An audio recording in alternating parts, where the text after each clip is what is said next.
What is going on, everybody? And welcome to episode number 45 of the Pre-Patch Podcast. 45 episodes, boys.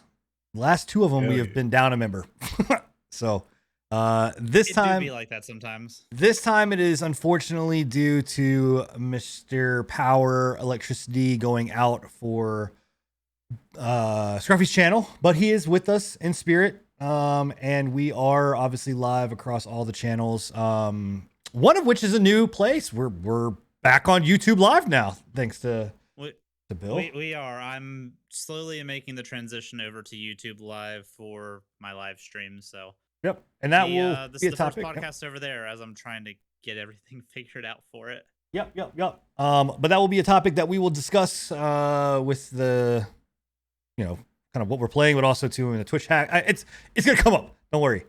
But we are live across all the channels, whether you're here with us on Bill's YouTube live stream, whether you are on Enigma's channel, whether you're on my channel, or you're on Scruffy's channel. We do this live every other Thursday, 10 p.m. Eastern. You guys can join into the chat. We are able to answer everybody's questions and see everybody's responses via chat. So make sure that you guys do show up. But if you can't, exclamation mark podcast and all the channels will get you the link to the anchor.fm/prepatch podcast. And yeah, you can go in there and listen to us on any of your favorite podcasting apps. Mine of choice is Google Podcasts, but you can choose Apple Podcasts now because we're officially there. Are indeed. Yep. About time. There's like 5 or 6 other ones that you can do. 7 others. Oh, I am mistaken. So yeah, but also Bill, we're gonna have to figure out something because that multi-link it's not showing you live, so I don't know what we can do. Okay, there. I can get you a link real quick. Give me 1 second. But in any case, it's episode 45. We got a lot to talk about, even though we are down a member. This podcast, we actually don't have as much news necessarily to talk about, as it's, getting into Q4 and getting into a more holiday season. News is going to kind of start being a little bit less and less as they're holding things for Q1 of next year. And well, technically, okay, in the gaming world, it's Q3 right now. Q4 will be next year, but in the retail world, it's Q4 right now. Yeah, but there's still a lot of stuff to talk about. A lot of games we've been playing. New games have come out, betas have come out, all that kind of good stuff. So it's going to be an interesting show. And then also too, I'm officially unemployed. That's great. Lost my job today. Lazy bum. Are unfortunate. Cheers to that. That's why we're drinking a beer on this podcast today. But yeah. Oh, fuck. All right. Don't slam your beer down while you're podcasting. Okay. So that happened. Anyway, yeah. I'm gonna let you guys, Enigma and Bill, take it away for a minute so I can go clean up the mess that I've created in my lap. Goodness gracious. So yeah, we are down a man, but hopefully, I don't know. I think he said that he might be around at 12:30. I don't know exactly if that'll detail us being still alive or not. But hopefully Scruffy's power comes back on. We don't want him over there in the dark for the entire rest of the evening. I'm sure it's a boring time for him. So But welcome on in. Fingers crossed. Yeah. Hopefully so. Welcome on in. Again, as we said, Pre-Patch Podcast. Go to anchor.fm/Pre-Patch Podcast for any information, any offline listening. We still have yet to post the last episode. I do apologize about that. That is my fault. I was being a lazy bastard this week and forgot to upload it on Monday. So It's been a rough you week. can blame me for that. We'll have it up as soon as possible though. So hopefully hopefully you guys can forgive me for that. Had some stuff going on. What about you, Bill? To How you doing this week? piggyback, I'm doing good. To piggyback off what he was saying, we also haven't updated the Instagram or the TikTok, which we are currently on all of those platforms as well. If you are interested in the social medias and keeping up with us on all platforms, those both exist Also, the YouTube channel does weekly shorts or tries to do weekly shorts. So Yeah, it kind of ties in with me actually getting off my butt and uploading the episode and making the short. So hopefully, hopefully we'll have that up at some point. But yeah. So Sin is drinking a beer. I'm drinking a Dr. Pepper cream soda, zero sugar. What are you partaking in this fine evening? I have water. I'm The pretty healthiest boring. and most boring option. Yeah, I'm pretty boring. I got water and ice right there. It's all good. It happens. So yeah, we've Do we got. want to jump into what we're playing while we're waiting for Sin to get He'd have to transfer the all the scene. So vidges? kind of taking his own fucking sweet time and Hey, I'm back. there we go. This is why we don't give What me kind me liquids. What kind of a beer was it? A Stella Artois. Ah, fancy now. It's that fancy bullshit, man. I put a link in there for you. It should work. If it doesn't, we'll figure it out. I'm not too concerned about it. Okay. Yeah. Cool. Thank you. So, where did we leave off? Where did I jump in at? What did you guys been talking about? You spilled shit all over yourself, Yeah. Like a child. and we were talking about the fact that I've been lazy and haven't uploaded the latest podcast. So Okay.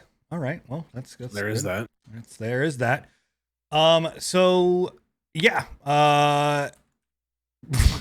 Twitch news. We can just move right into it. I mean, if we're gonna talk about things fucking up and people spilling shit and whatever else, how about everybody's stream keys, logins, information, pay stubs, possibly social security information, credit card information, address, billing info, everything that makes you secure in your entire world has also been spilled by Twitch. Well, hackers technically spilled it, and Twitch allowed it to happen.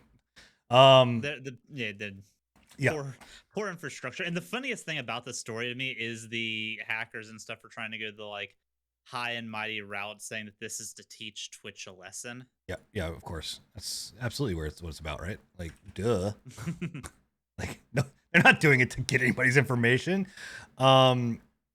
So yeah, that's I don't know. That's fucking dumb. And I mean, to be clear, like we need to make one thing like known that even if you're not a streamer and you are a viewer on Twitch, you need to go and reset your passwords.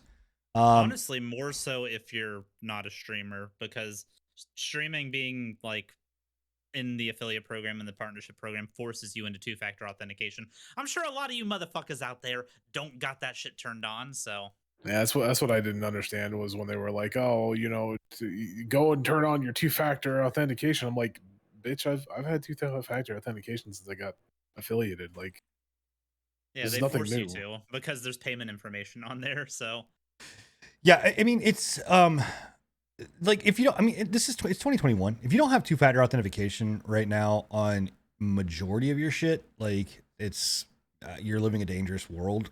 Like you're just living dangerously for the sake of living dangerously, which is stupid.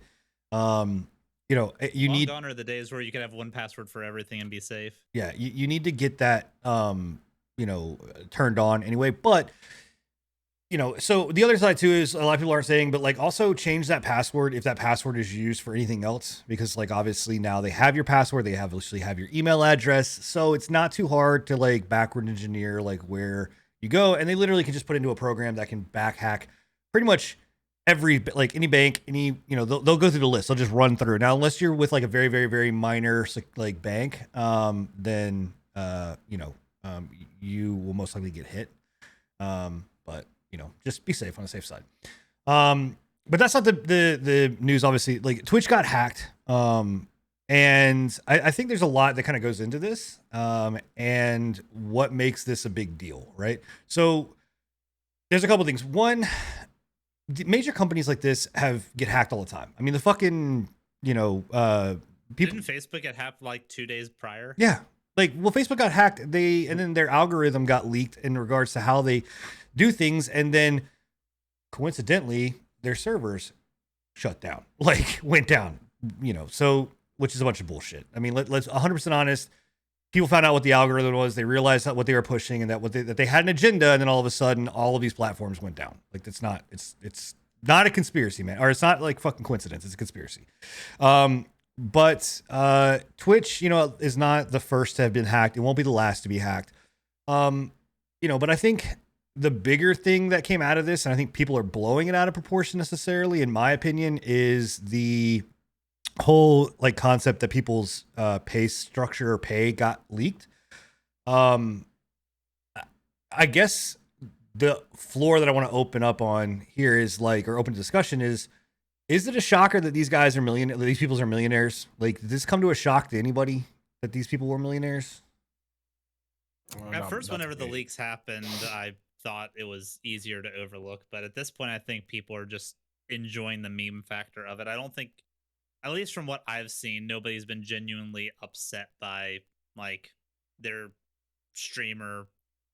favorite streamer being a millionaire, aside from one that I've seen who's been getting ridiculed, but that's because he deserves his it. His commentary was fictitious in nature. He deserves it.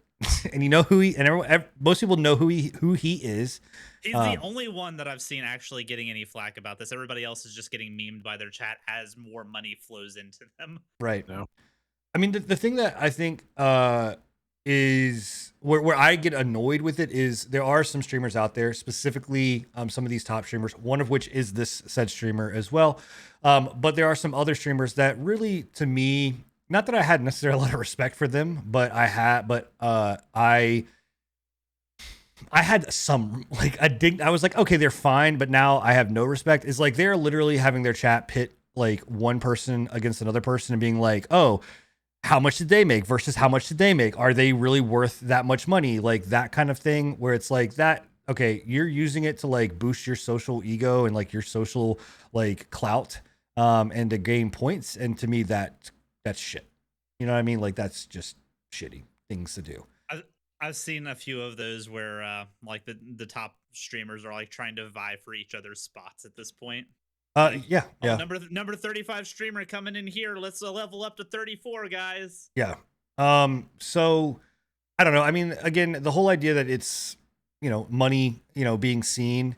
If you as viewers did not realize that these guys were millionaires or these people were making millions upon millions upon millions, I think actually, to be 100% honest, I think it's more eye-opening for some of the ones that are like the mid-tier streamers that are actually not, that where people thought they were making a shit ton of money are not actually making.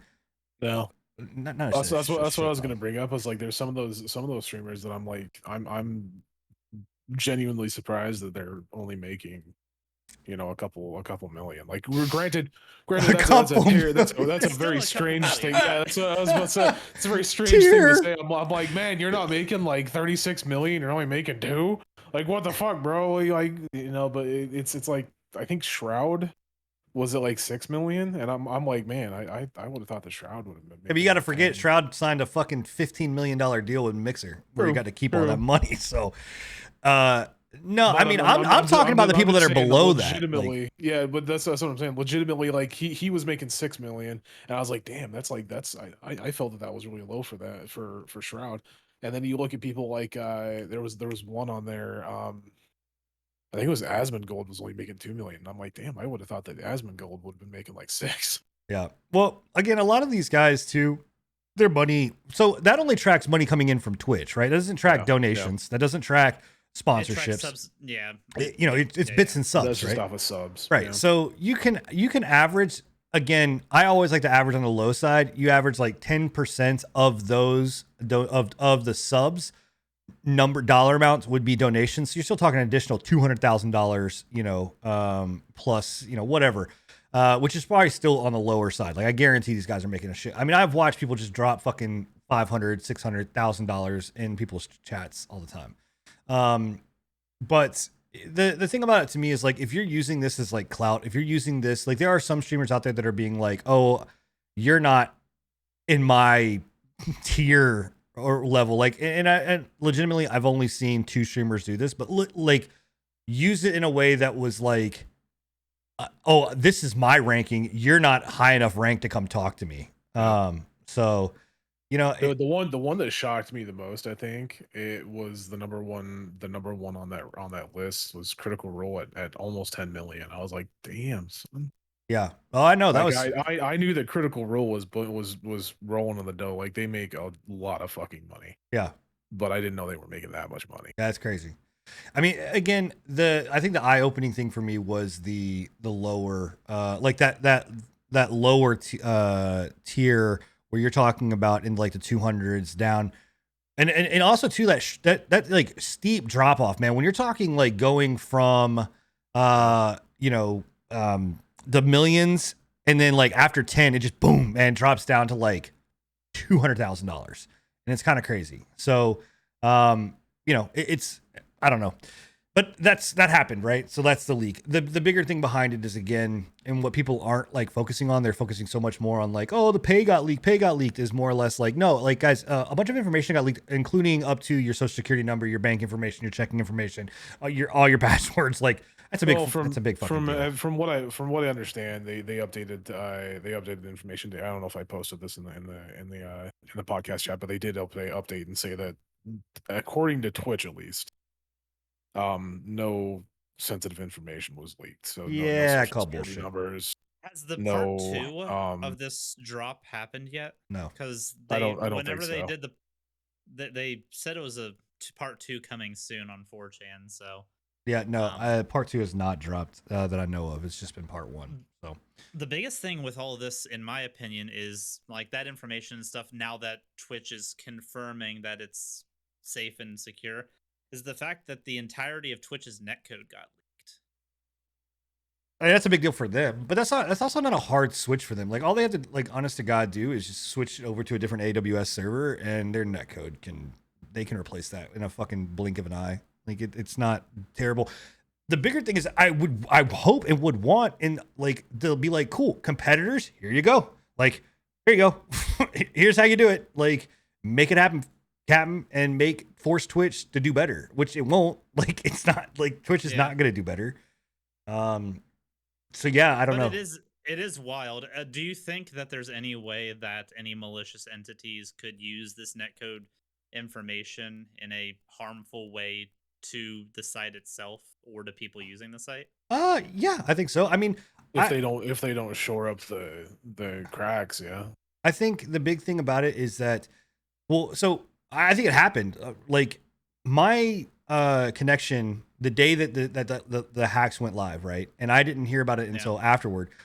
My connection to Twitch, and it was only my connection. My internet was fine, everything else worked. My connection to Twitch just completely crashed, and I could not connect to Twitch no matter what I did. I think that was just a fluke, because like there was other people that were 100% a-okay streaming that night. I went back and checked, and there was like there was several people that were complaining about it, but like, well, I'm saying like I think some certain servers were going down. It wasn't that wide of a no, I'm not saying that. I'm not saying people. that they went and took down Twitch as a whole. I'm just saying it's very odd that like server started going down as like this thing started getting out, right? And again, it could have all been coincidental, but absolutely. I mean, if Twitch just lets this go and brushes over it, like how Twitch brushes over everything, then yeah, this could be a fucking serious deal.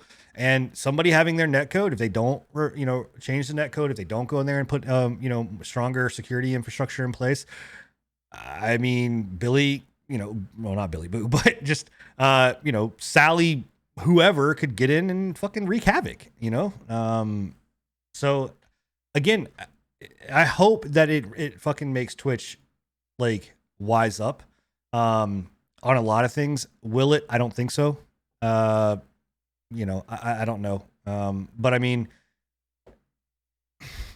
well, let me ask this. So this wasn't the only thing either that happened. Let's move off of the Twitch hacks, because I do want to move to Bill obviously moving to YouTube. That's a big change. It's a big deal, within the pre-patch community.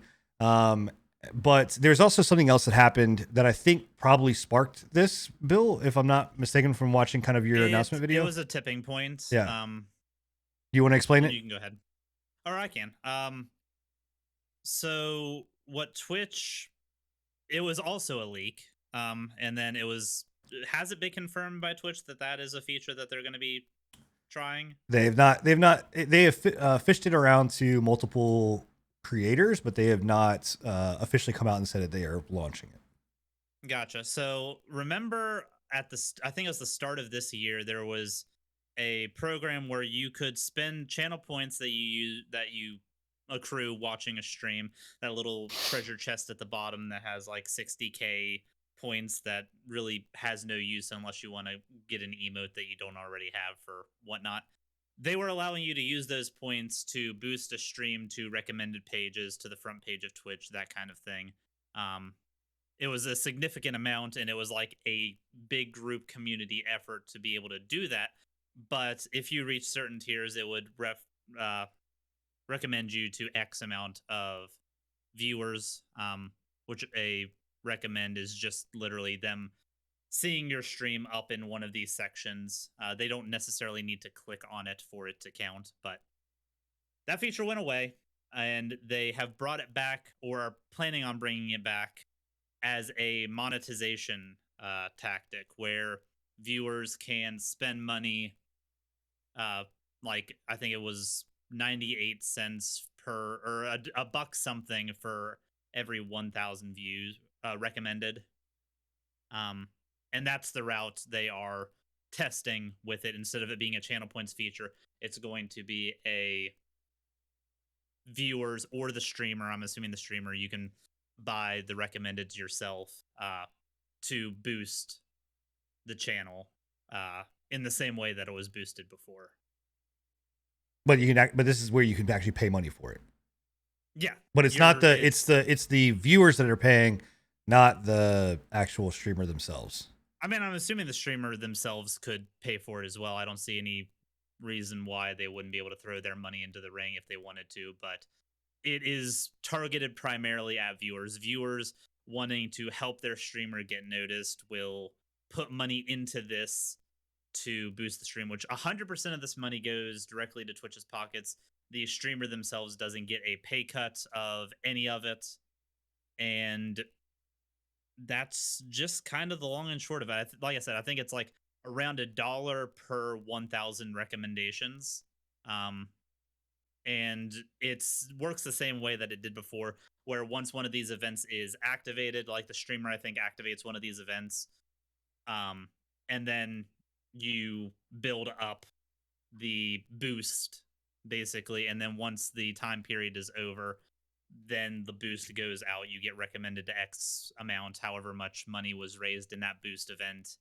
And yeah, like I said, a recommended only counts for somebody having the tab open with your stream link displayed on it. They don't need to click on it. They don't need to interact with it. It's recommendations, not interactions. Right. That's the biggest thing. If this was 1,000 interactions, that would be amazing dollar value per view.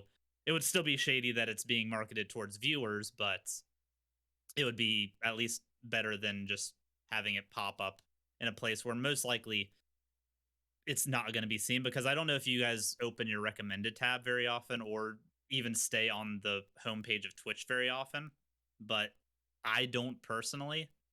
I feel like you're just going to be kind of there, and then like 3 seconds later you'll get moved to a different tab whenever they click on something they actually want to watch. Well, the recommended tab, the problem with it, because it's also on your follower tab though, so yeah, it is on the follower tab.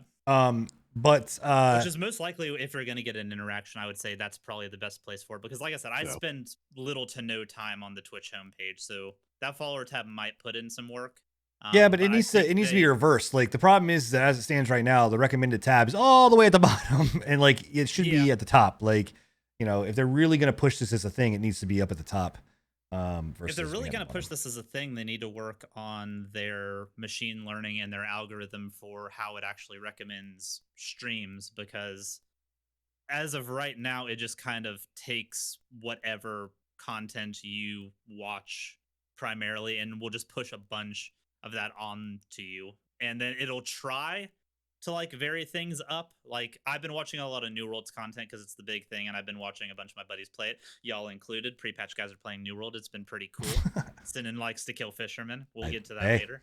Sinan likes to kill everybody. Everybody.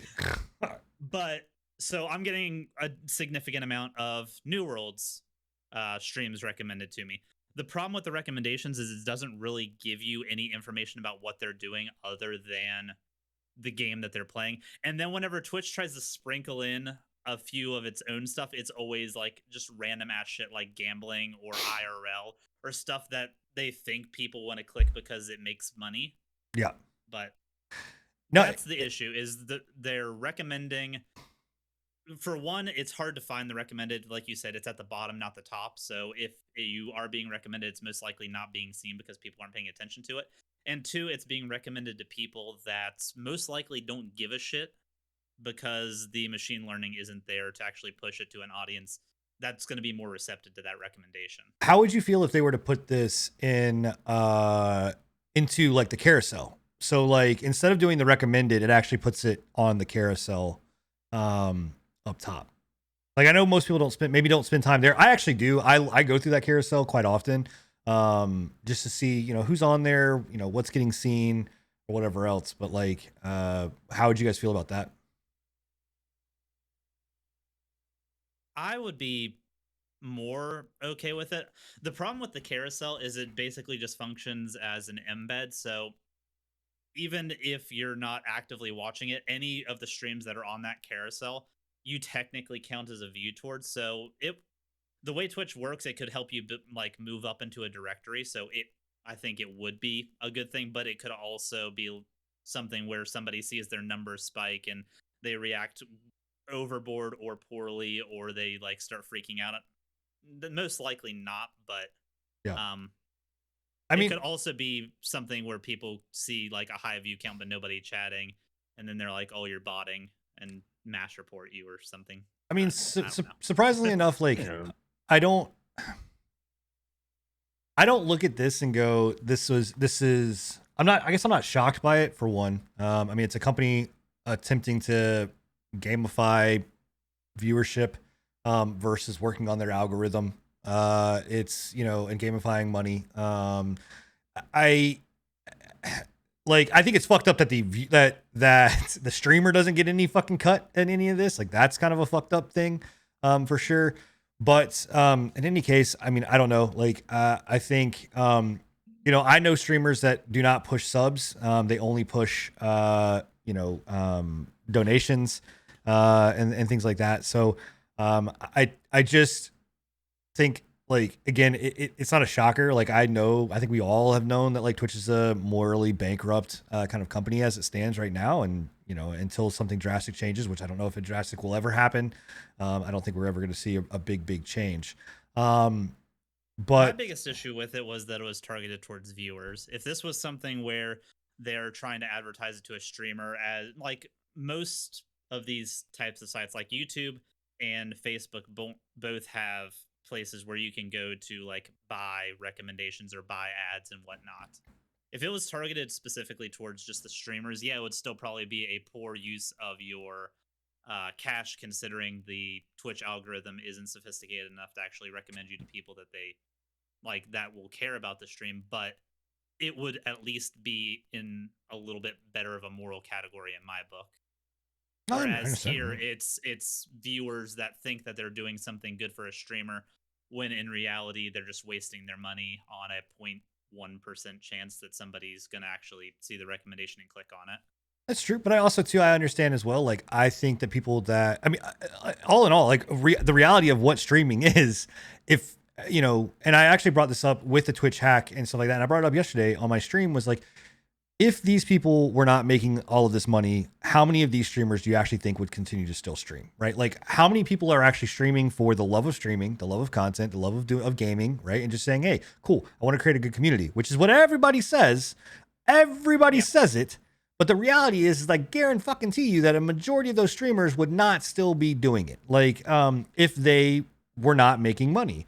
So to me, and I don't mean this to like bash anybody that subs or anybody that donates or anything like that, but to me, I don't understand it, where I'm just like, I appreciate it when it happens. I mean, we all have gotten donations. I have gifted subs. You guys have gifted subs. Everybody gifts subs. We all do it, right? But it's still one of those things where like, in reality, we are not praying, but we are benefiting off of our viewership. So I don't look at that as being like why. Like I would look at it more or less like why in the hell would anybody donate, and why also would anybody fucking pay to boost someone's channel? Like people that donate thousands of dollars to these streamers, I don't fucking get, man. I don't fucking get it. Like, Well, it's like anything. The majority of your income comes from a very small, as far as streaming goes. The majority of top streamer income comes from a very small percentage of their community. They have whales in their audience that will gift a lot of subs, that will give a lot of high profile donations, stuff like that. The majority of people are there just watching, enjoying themselves, and reaping a gifted sub benefit. Yeah, but how different is that from what's going on right now? Like you're still The fact getting a that they very reward just anybody but let me complete. You're Sorry. still getting a very, very small amount of user retention when it comes to gifted sub, right? Gifted subs, I would wager that you probably get like maybe one or two people that come in and actually stick around, if it's Right. just somebody random, right? So by giving the ability to have gifted subs for a community, right, which they did, I don't know how long ago, 3 years ago. I don't remember how long ago it's been since they implemented gifted subs or whatever, whatnot. That's essentially what you're doing, regardless of gifted subs or otherwise, right? You're just paying. Your community is paying to with the hopes of boosting your stream by getting new faces into the community. But That's true. you're still having such a low chance of that actually happening, of the person that actually gets like a gifted sub. I get gifted subs all the fucking time in streams that I've been in once. I never fucking go. Let's go in there. yep. Yeah, I think targeted gifted subs are a really good thing, but like you said, with the mass gifting of subs, then it is a chance that somebody would come in. The big difference is at least the streamer gets some monetary benefit Yeah. from that gifted sub in the process. This program, So the way they have it, if this program, if they gave a portion of the revenue spent, would you be okay with it, or would you still have a moral dilemma with it? Because like legitimately, it's essentially the same thing. it is, but I would be more okay with it. Yes. I still think gifting a sub is a better use of those funds if you were going to use those funds, simply because even if that person that you gifted to never comes to the stream, they still have the option to use the emotes if they want to. There's still something tangible about that, whereas this is just kind of money thrown into the wind. Oh, More or less. it's still the same thing though. Again, like I said, I get gifted subs all the time to people that I've never fucking seen. I've been in one channel for. I don't ever use their fucking. I Yeah. highly doubt that the majority of people, like if you get gifted a sub to Joe Schmo 321075, Bro, he's right? my And favorite viewer. That guy's great. You got one fucking emote that's like like shitty emote that he did on MS Paint. Yeah, I mean, I think Yeah. the big thing here is and I understand where Bill's coming from, and I get like the concept here. I think it's just like there's so many other things that Twitch should be working on. This is not I something agree. that like I Twitch agree should be doing. completely. And I think I think it's a stupid thing that they're actually doing it, but I also from the get-go, whenever you decided to go over to YouTube, I told you straight up, this is never gonna fucking come to fruition. I guarantee you that.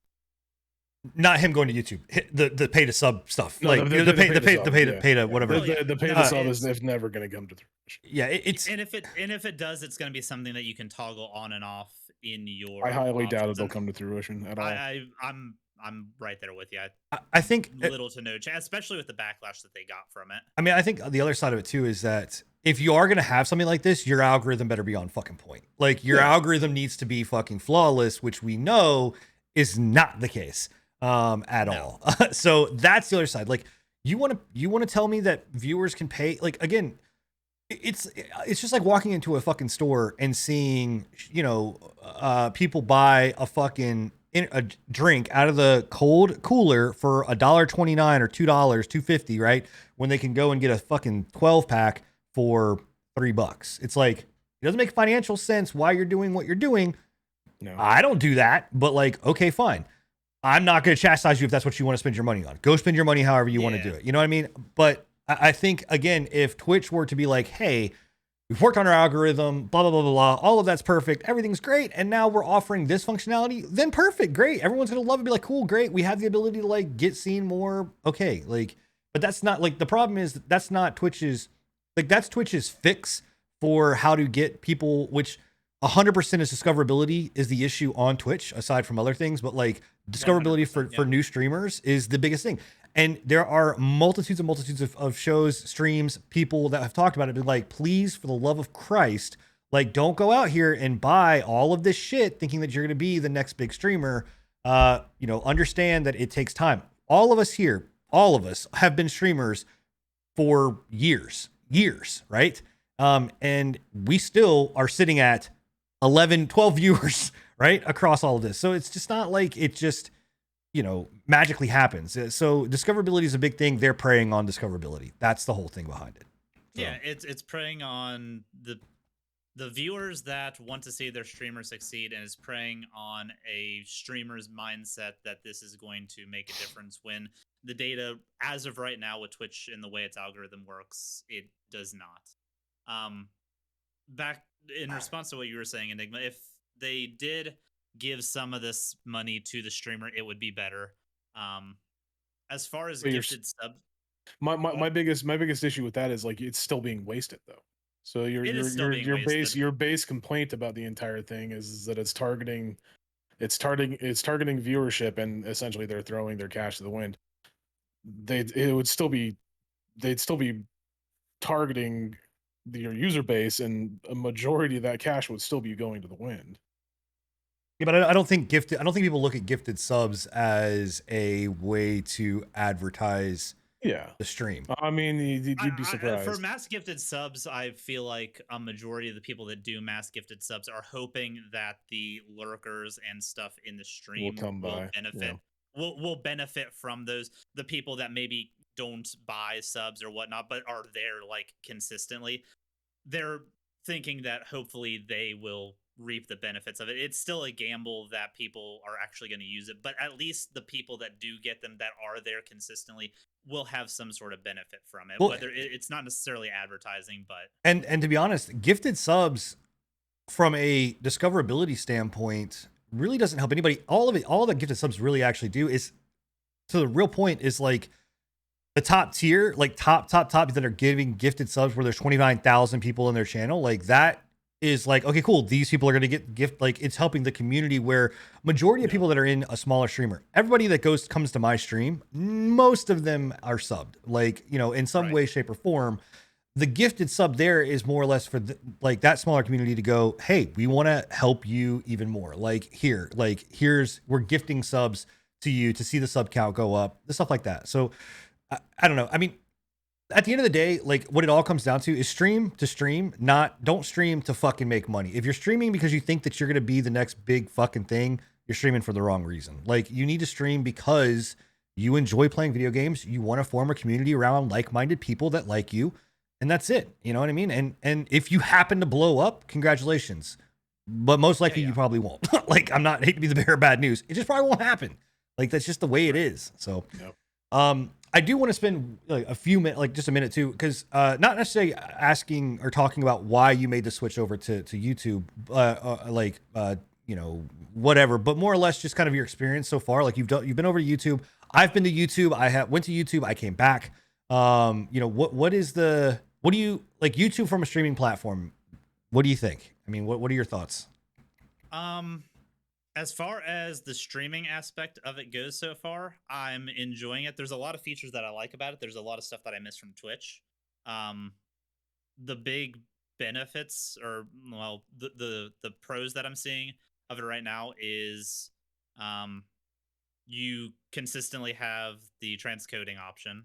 No matter what you're doing, what your bit rate is, you have infinite bit rate. All stuff that you brought up whenever you were over on YouTube previously. It's not a necessity. I don't think it's a game changer, but it is a very nice option. I stream with ultra low latency, so I'm locked at 1080p, but that's still better than what I could have pulled off on Twitch. With less bitrate upload, honestly. Like the bitrate to graphical fidelity ratio seems like it's better. I don't know if Oh, that's 100%. true or not, but it seems like it. I mean, it Um, yeah, no, you're not Go wrong. I was gonna say like I will scream this from the fucking mountaintop. I hate fucking Twitch's bullshit back-end system and their bitrate system. It's 2021 and we fucking are stuck at like 8,000 bitrate on a 1080p stream where not everybody gets transcoding. It's fucking dumb. Like there the last month on Twitch, I was like closing and restarting my stream over and over until I got transcoding. It's kind of just like a dice roll, and Yeah. it sucks that that is an option. But for anybody out there that wants to make sure they get transcoding, you can just stop and start your stream over and over again until you see that transcoding option pop up. It'll happen eventually, as long as you're not like super maxing out your bit rate and Twitch has red flagged you for transcoding, because I guess that's a thing that they do. no, it is. If you go over 8,200 bitrate, it will bring you down automatically. No, But yeah, back to yeah, go ahead. back to the YouTube stuff.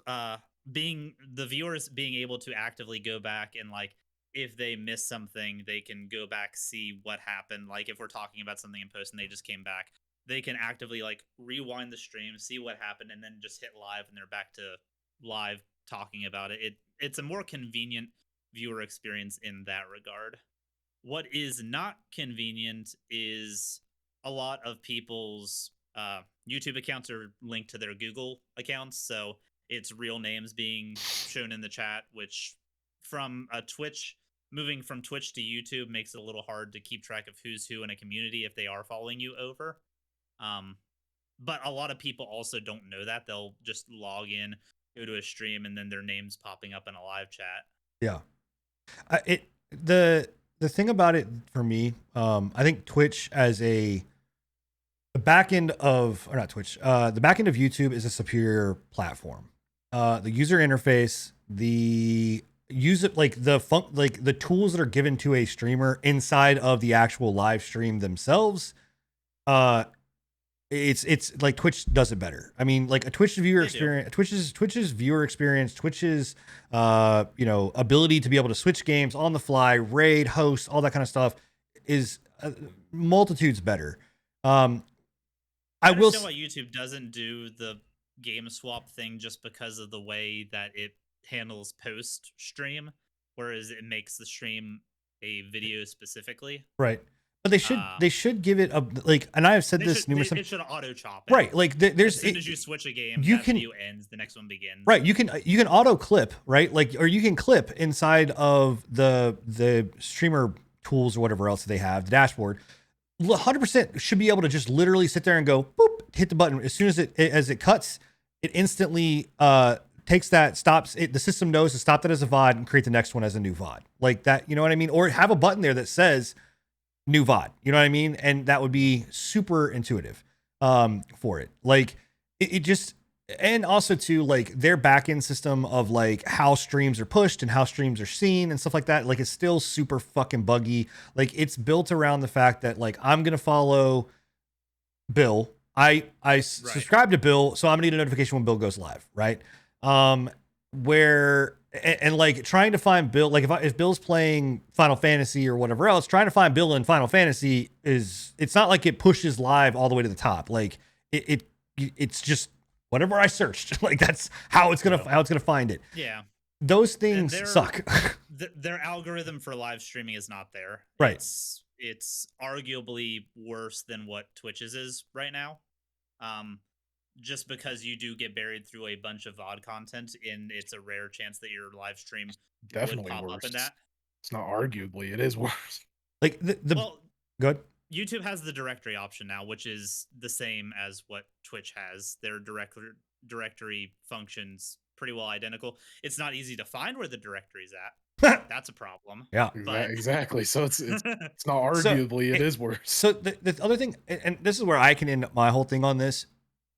The purpose of YouTube, what makes YouTube successful as a stream is if you stick with it for a long period of time, but then in turn your VOD, your streams become VODs, which then somebody can find later and get recommended to you in an algorithm somewhere. If you can get into the algorithm and you can get your video shown somewhere, clicked on, then at that point you can go in and say, people can go, oh, cool, I like their content. Oh shit, he streams live. Let me go watch him live. Maybe. But the reality is it's that's still not a live streaming platform. Like if you are going there to be a live streamer, it is tough. It's not easy. And all these people that are going over, these big guys that are going over that are like, oh, it's so easy. They're switching games. They make it look like it's just Twitch.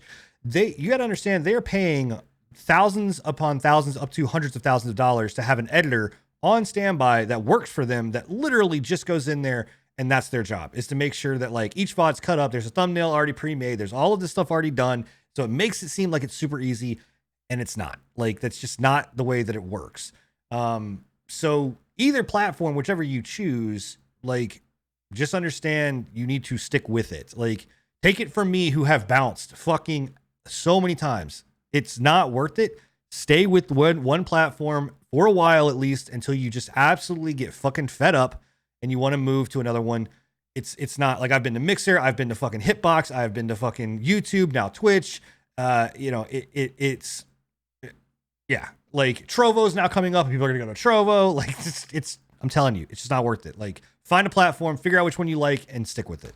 So yeah, the biggest thing that I've thought has been really cool from the few streams that I've done on YouTube so far is I've actually had people that have commented on my previous videos, because I also post uh, about 2 to 3 videos a week on YouTube outside of the live streams and stuff.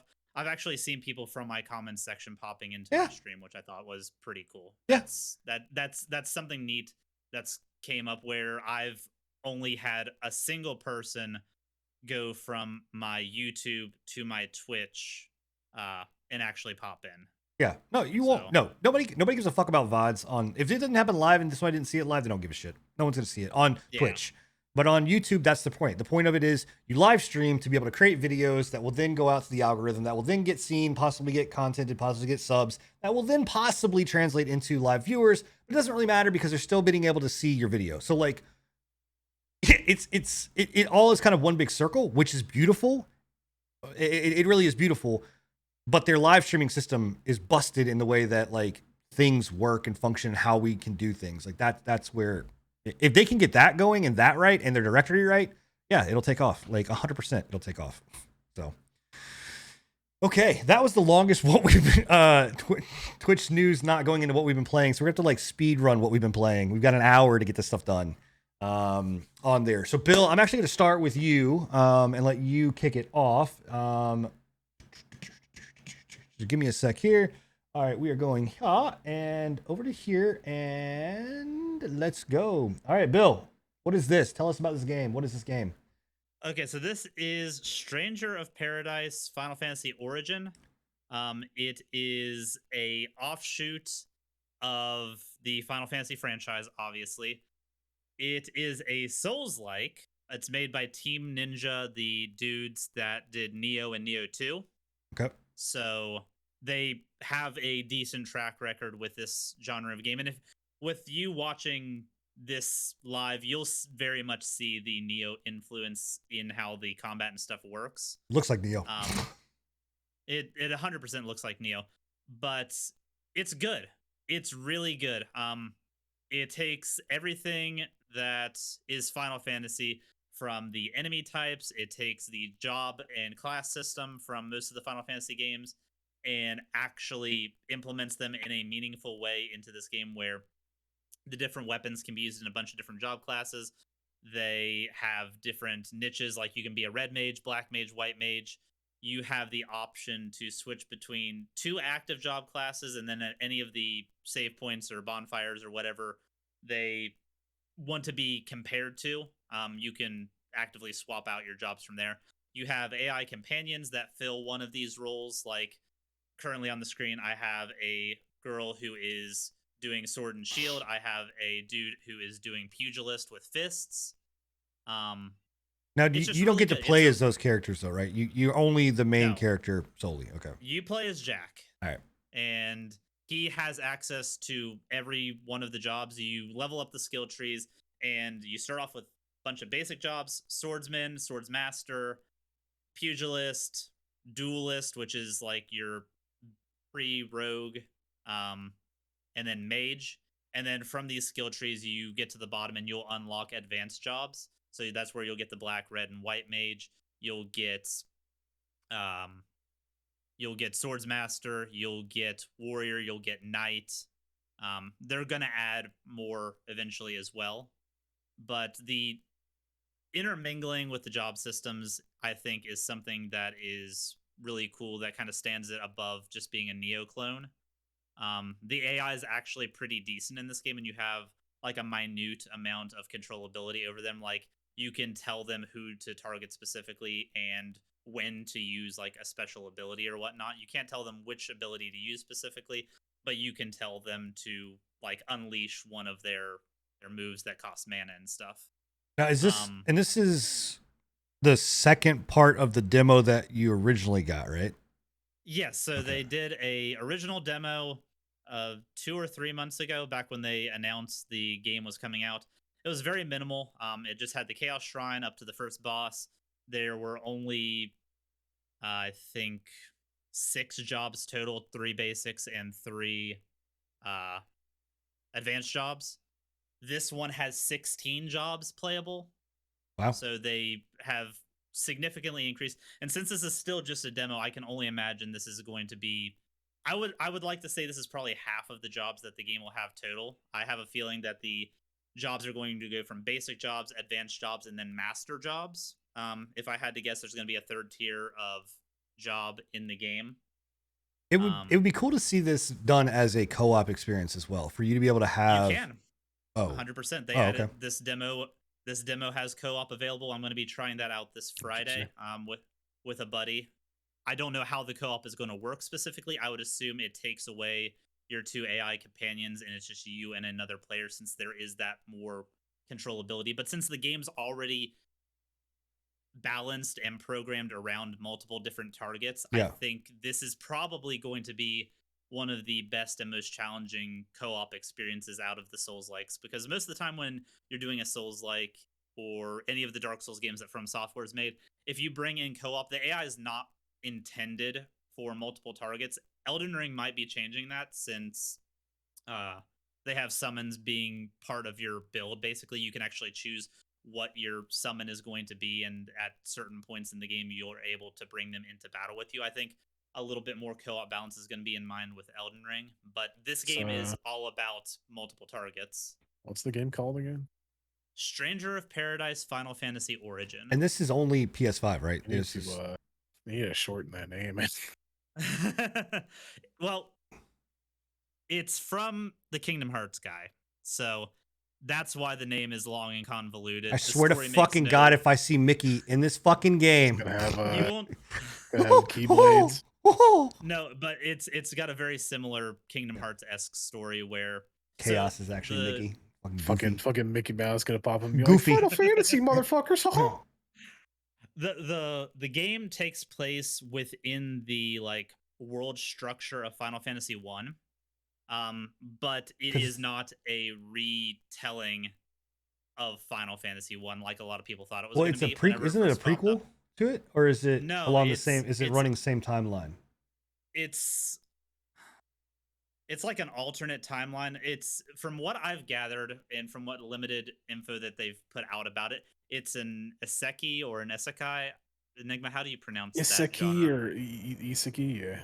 Yeah, it's one of those where characters are being pulled out of whatever their world is and injected into the multiverse. I have a feeling it's simulation based of some type. I don't know why, but there's like, every time you hit one of the save points, it's like a high tech like wave that refreshes everything. It feels very simulation. It feels very meta.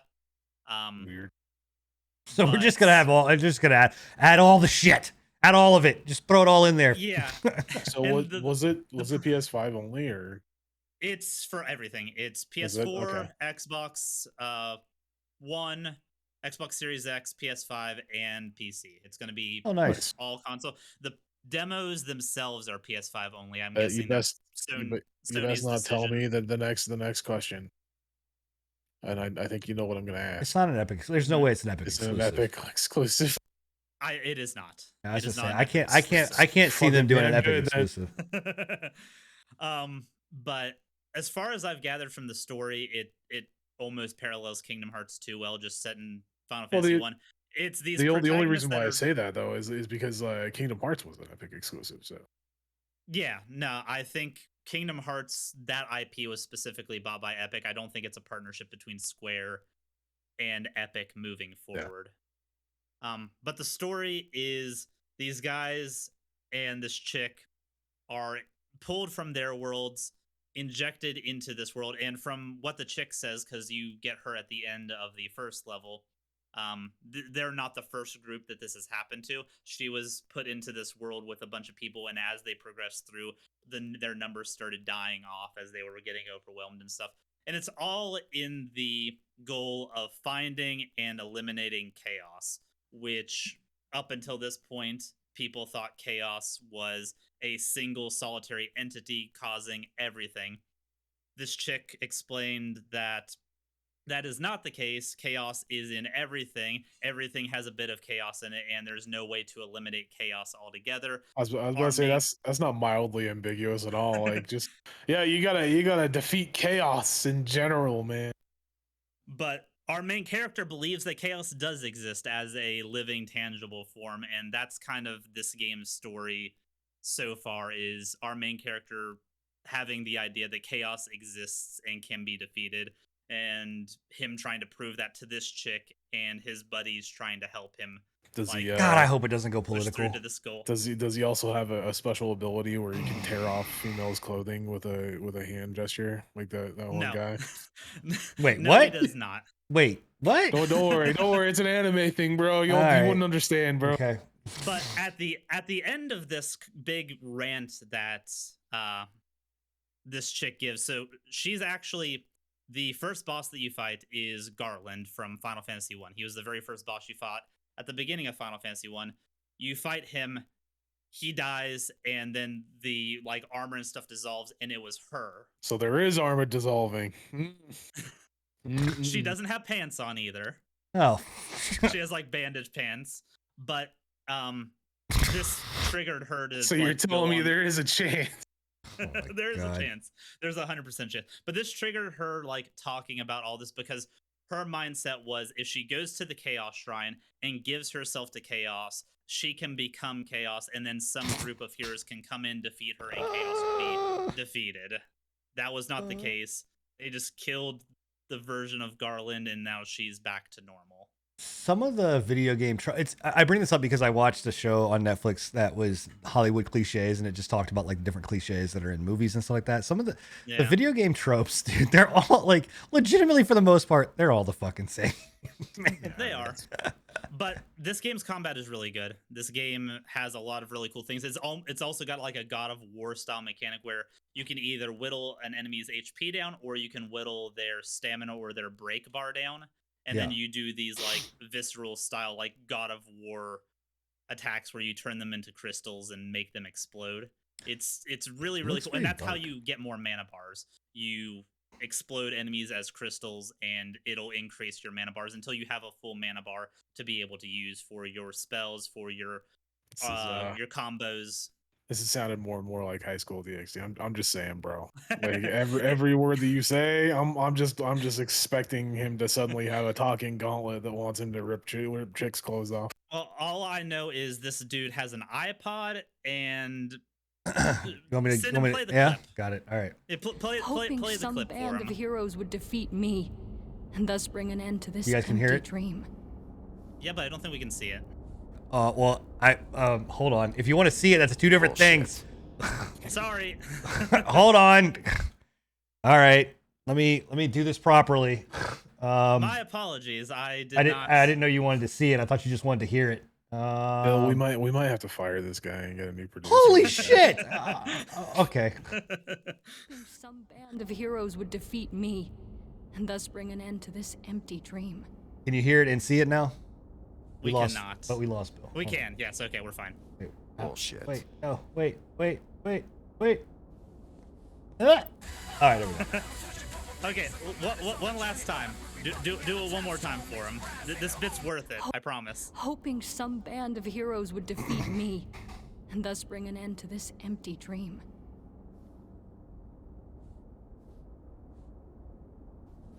bullshit.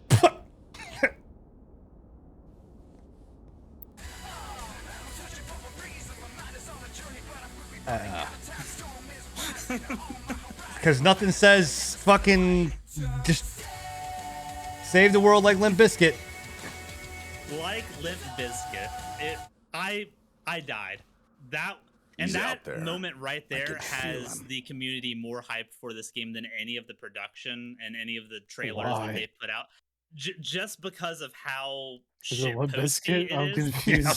No, How shitty Limp because, Bizkit. because it's a fucking meme. Because the game is a self-aware shitpost, and the community is basically just wanting to know how far they're gonna push this, how edgy they can actually make the game, and like what more moments, like a guy saying bullshit after somebody gives a really heartfelt speech about trying to end chaos, and then pulling out an iPod and playing Limp Bizkit as they walk out. I'm of okay the with castle. it, man. I'm down with it. The one thing that I liked, what was that? What was that one that had a really shitty fucking story? But it was that shooter that came out recently. Deathloop? No, Oh, hey. You mean Outriders? Outriders. Yeah, that was like the only redeemable part of Outriders was the shit posty fucking crappy. They had a shitty storyline, but it was like they intentionally made it shitty so that it sounded it made it comedic in the end. You know. Yeah. As I'm Chad is game for saying, bullshit is an accurate response to monologues. So It's true. Yeah, It's that's true. true. I'm not wrong. the memery of it and the lack of taking itself seriously has people very excited. People have been wanting a Final Fantasy that actually takes itself seriously, and then Nomura was just like, "Hey guys, you want to hear Limp Bizkit as we walk out of a Chaos Shrine with our iPods?" I mean, again, It hey, was just you know wild. what? It was great. It's a It's design. Final Fantasy, man. I'll play it for sure. Yeah. I, I mean, I it's- I actually like the combat. I like the fact that they're staying true to Final Fantasy jobs in general. From everything that I've seen, from everything that I've seen it with, like you were playing. I think you were playing Black Mage at one point with the last demo, or you were Outriders playing were before. something that looked like a Black Mage, and I was like, okay, I can see it. Yeah. The last demo I played Black Mage pretty heavy. This one I've been dabbling with the Thief, which is the upgrade of Duelist. They can either use The one you're daggers or playing right gauntlets. now, the one you're playing with right now on the video Yeah. with the giant two-handed sword looks like Dark Knight. It's Warrior right now, but I have a feeling the advanced job is going to be Dark Knight for it. Yeah. I almost guarantee Dark Knight is going to be Well, one of the Warrior. advanced The weird part about it is, at least in Final Fantasy 14 and 11, Warrior is the two-handed axe wielder. So Yeah, they take some liberties in that, but the good majority of things stay true to the Final Fantasy formula and try to stay true more to Final Fantasy 1 and like the old school job systems. The jobs have Yeah. changed a lot over the years, They but have. the You You just Warrior, beat that girl the over Warrior the in Final Fantasy 1 was a big sword user, and then you could upgrade it to Knight where you could equip a shield and stuff. But yeah, game's good. Highly recommend it. Cool. All right, so we're gonna move on to what I've been playing. And big shocker, right? We've been waiting for this for a while. I played the betas, I played the alpha, and It didn't get delayed again. It did not get delayed. It officially released, unlike what Enigma thinks Lost Ark will never. Lost Ark's never gonna release. Just give up on Shut your fucking mouth, man! I swear to God. it. Just fucking give up on it, bro. So, New World. Unless you live under a rock, New World is a MMO RPG that is produced by Amazon Game Studios. I know Amazon Game Studios. They actually launched something, and it actually stayed launched at least for longer than a week. Can I correct you real quick? Yeah, sure. New Worlds is a queue waiting simulator. Oh, it's not that bad anymore. I have yet to see any actual gameplay of it. Every stream I pop up, they're waiting in a queue. The game does not exist. It is a myth. Okay. Now that can we step off the fucking over exaggeration ledge and get back to reality? Are people still not having like 2 to 3 hour like queue waits at this point? Nah, it's gone down. Yeah, I've not. Lately Okay, recently. good. No, I know I think EU. as of last weekend, people were still having like 2 or 3 hour queues. It might Yeah, just be I mean, one that was server that's having particular issues. last weekend. Literally, the game had been out for a day and a half. Yeah, by the time it's- that Saturday had come around. Like if you're anywhere accustomed to MMOs, like and have played MMOs, you fully expect queues. Like it just on launch, it doesn't even matter if it's the fucking shittiest MMO. Like there will be a queue no matter what. That's just the way it is. I think people. The problem with this game and the queues is that their servers only have a 2,000 player limit. So having 15,000 people that want to get into one server, obviously, Yes. it's going to be a little rough. Yeah. So And they that's on refuse Amazon. to- That's on fucking Amazon. They should have known. They had Yeah, detailed they- information about the yeah. numbers. I don't know why they continued on with the 2,000 player mark. But well, and they I have assume, since raised that assume cap. it's because but I think it's still only like 3,000 at the most. 5,000. 5,000 Is it 5,000? 5,000 is the Because, player. like, cap. I knew that's a I knew little that bit it was more not very manageable. much, but like even 5,000 for a popular game, that's small. Yeah. Yeah. That's extremely small.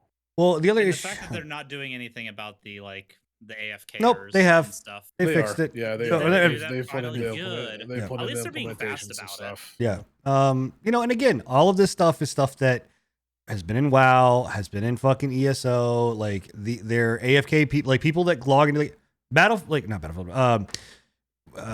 Azeroth and WoW and Legion. Like I firmly remember people like sitting there having a fan that went like this and then hit their mouse and then went like this and then hit their mouse, like to make sure that they stay logged in. So it's not like this stuff is not new.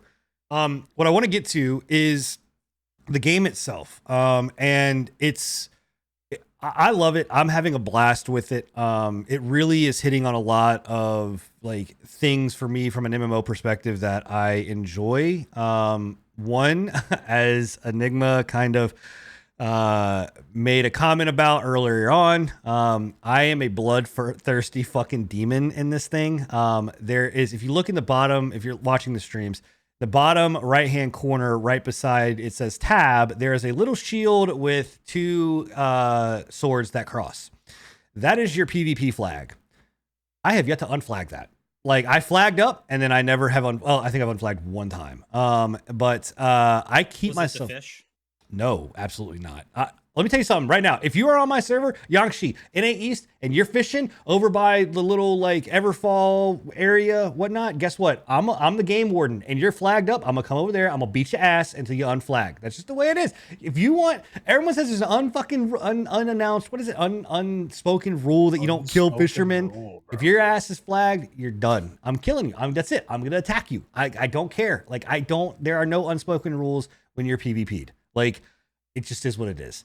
Yes, there are. They're unspoken. And so yeah, I am like 100% in love with it. And the cool thing about it again that I like is the combat system is very different. It is an action based game.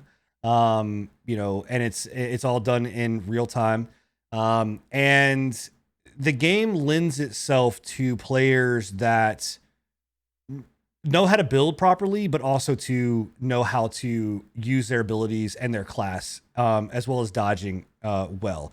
What I have kind of come to the realization now, while we've watched your playthrough of Stranger Paradise, is that because I have played Souls-like games, because I am used to dodging shit and getting out of the way of stuff and like trying to keep myself alive in really fucked up situations, I am now realizing why a lot of times, like right here, we're about to get ganked, or this guy is coming up to gank us. Why I can survive in these situations. Like I am kiting, me and Scruffy are kiting a fucking difficult NPC like around on top of this dude who is out levels me by like 17 levels, right? and we're still trying to like hold our own. So like I love it to death. Like I said, the combat feels good. The dungeons, we've been through one dungeon so far, and you're supposed to 5-man. it says 5-man is a recommended, but minimum is 3-man. We did it with myself, Enigma, and Scruffy, and we completed it. It was tough. It was not easy, but I enjoyed it. And I mean, I don't know. And like the whole thing is like there's 3 factions, you're warring factions, you're battling over this land, you're trying to figure out what stuff you can get, the mysteries of the land. There's faction quests, PvP quests. The crafting system in the game is I like it a lot. The harvesting is one of the most enjoyable harvesting experiences I've had in a game. I don't like harvesting in MMOs. It's fun. I do it. So yeah, I don't know. It's really enjoyable. I'm really liking the game. Enigma, you're playing it too. I don't want to just take up all the time on this, but what are your thoughts? This is your fucking game, man. Oh, I enjoy it. It's fun. I don't think it's the be all end all of no. Obviously, I'm a little biased because I'm more interested in playing Final Fantasy 14. I got the next expansion coming up here pretty quick, but it's a good distraction. I'm getting a little burnt out on FF14, so it's a good distraction from my main MMO right now. Obviously, not as PvP centric as I mean, that's obviously why I'm enjoying this person. as well. Yeah. Nothing wrong with me. He's got something wrong in his head. I do not. Sure. You do, sir. You feasibly might be a little. I get 100%. Okay, I should have shown that. I'm sending you back in this. You 100%. I think have a chub while you're fucking killing people, dude. If not like half-mast. So again, in most situations, like I am not like bloodthirsty. A bloodthirsty individual. But in this game, like dude, when you tell me again that this game is like it's 3 factions, that's all you gotta tell me. Like it's 3 factions, and the faction I'm choosing, like that's it. Okay, cool, great. I see another faction. If you're unflagged, I don't give a fuck how big you are. I don't care how many people there are. Right? If I feasibly think that I'm gonna take you down, I'm chasing you down. I'm gonna hunt you down until you get out of the area or you're dead. Like that's just the way it is. I mean, and Minnesota Fat, I challenge you. Come join my server. Go join a different faction. Level yourself up. Come over and let's fight. I guarantee you that you will be very surprised at how well I do in these fights. But he does great. He lets me die. Okay, I can't. What am I supposed to do? Like just sit there? Protect your fucking. Oh my god, I'm trying to survive. So in any, like, again, here's a great example. Like this dude's running away. I'm not letting him get away. Like absolutely not. I like the whole entire dungeon back here or area is swarming down to come kill me. And my entire only fucking mission is to hunt this dude down and to fucking kill him. Like that's the only thing I care about. Like so yes, it fits my needs. So again, I love the combat system. I love the game. It's fun. It's $40. I enjoy the combat system. I enjoy the gathering. I enjoy the crafting. I've been doing a lot more gathering and crafting with Scruff. But yeah, I definitely want to check out the other dungeons. I thought that first dungeon was really fun with the 3 of us. Yep. Obviously, I think it would have been a lot easier if we had gone in with an actual healer. I was not aware that we were not getting a healer when we got there, and Sin was like, "Oh, fuck it, we don't need 2 other people." And I'm like, "I don't have a healing staff." Well, yeah, I guess we're doing this live. You found one. It was fine. We did all right. Yeah, when the fucking dungeon ended. It's okay. We still did fine. Took us like 2 hours to do the fucking dungeon. Also too, the setting of the game is really nice. It's different. It's what, we don't see a lot of this kind of setting in MMOs. Usually it's very, very high fantasy or it is tech, style. I will say the one thing that I can complain about so far is that like I have not seen a lot of variation with armor. Yeah, there's I don't know about like higher up stuff, like what it looks like. It seems like they're gonna pull a BDO where a lot of your fancier armor is gonna be like cosmetic stuff that you get from like the cash shop and everything like that. But I could be wrong. Obviously, I'm only 27, so it could get given that better it's later a on. One and done buy-in game, I would imagine there's probably going to be a few more cash grab. 100% mechanics. Yeah, since they're gonna have boosts. 100%, they're gonna have boosts. They're gonna make you pay for character transfers. They're giving you the first one for free, but guaranteed they're gonna make you pay for character transfers, which is not. It's not surprising. Yeah. You know, most MMOs make you pay for a lot of that stuff. So, But it's, you know, it is a good, I don't know. I think for a game that had a very tumultuous kind of early access announcement, what is this, like, development cycle, it has for a game that had a fucking identity crisis. crisis for pretty much 90% of its development. Yeah. Yeah, it was, you know, it's, I'm very happy with it. I'm like, I've enjoyed my time. It seems like they genuinely found a good balance between the PvE and PvP of it. I think they did. I find, and I, like you were saying earlier, it kind of reminds me of the Dark Souls of MMOs, just from like the nature of the combat and how things work. It's still got the MMO like mechanics type stuff, but a lot of what I'm seeing does have that like hardcore action RPG style. Oh, absolutely. I mean, that. if you don't know how to properly dodge, get around mechanics, certain abilities, especially in PvP, you're gonna die. You know, and that's why I said, like, it doesn't matter. Like, in a comment that was made in chat, you know, which is in all good fun, of being like, you know, been playing MMOs since I was in school. You know, I've been playing MMOs while I was in school, so that. But this also game is not just about being a fan of MMOs, like, you know, and because you played MMOs, you can be good at it. Like, again, it is very much about like understanding combat, understanding, you know, iframes, dodge mechanics, what hits, what's better than what, you know, builds. There's a lot that goes into it to make it a good PvP game. And I don't want to say it's the best PvP experience I've had in MMO, because that still is hands down WildStar.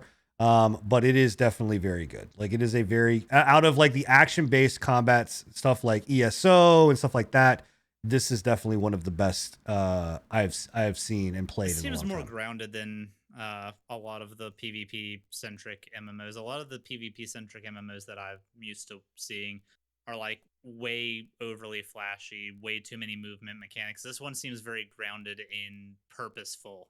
Oh, absolutely. I mean, because you only and get, I dig that. you only get 6 abilities. I mean, that's it. So you get two Two weapons. That was gonna be one of my biggest complaints, I think, is just I like the combat and everything like that, but I feel like we need like one, maybe 2 more abilities. See, I think I could say 1 more would be okay. I think having 4 abilities, you know, I think would feel good.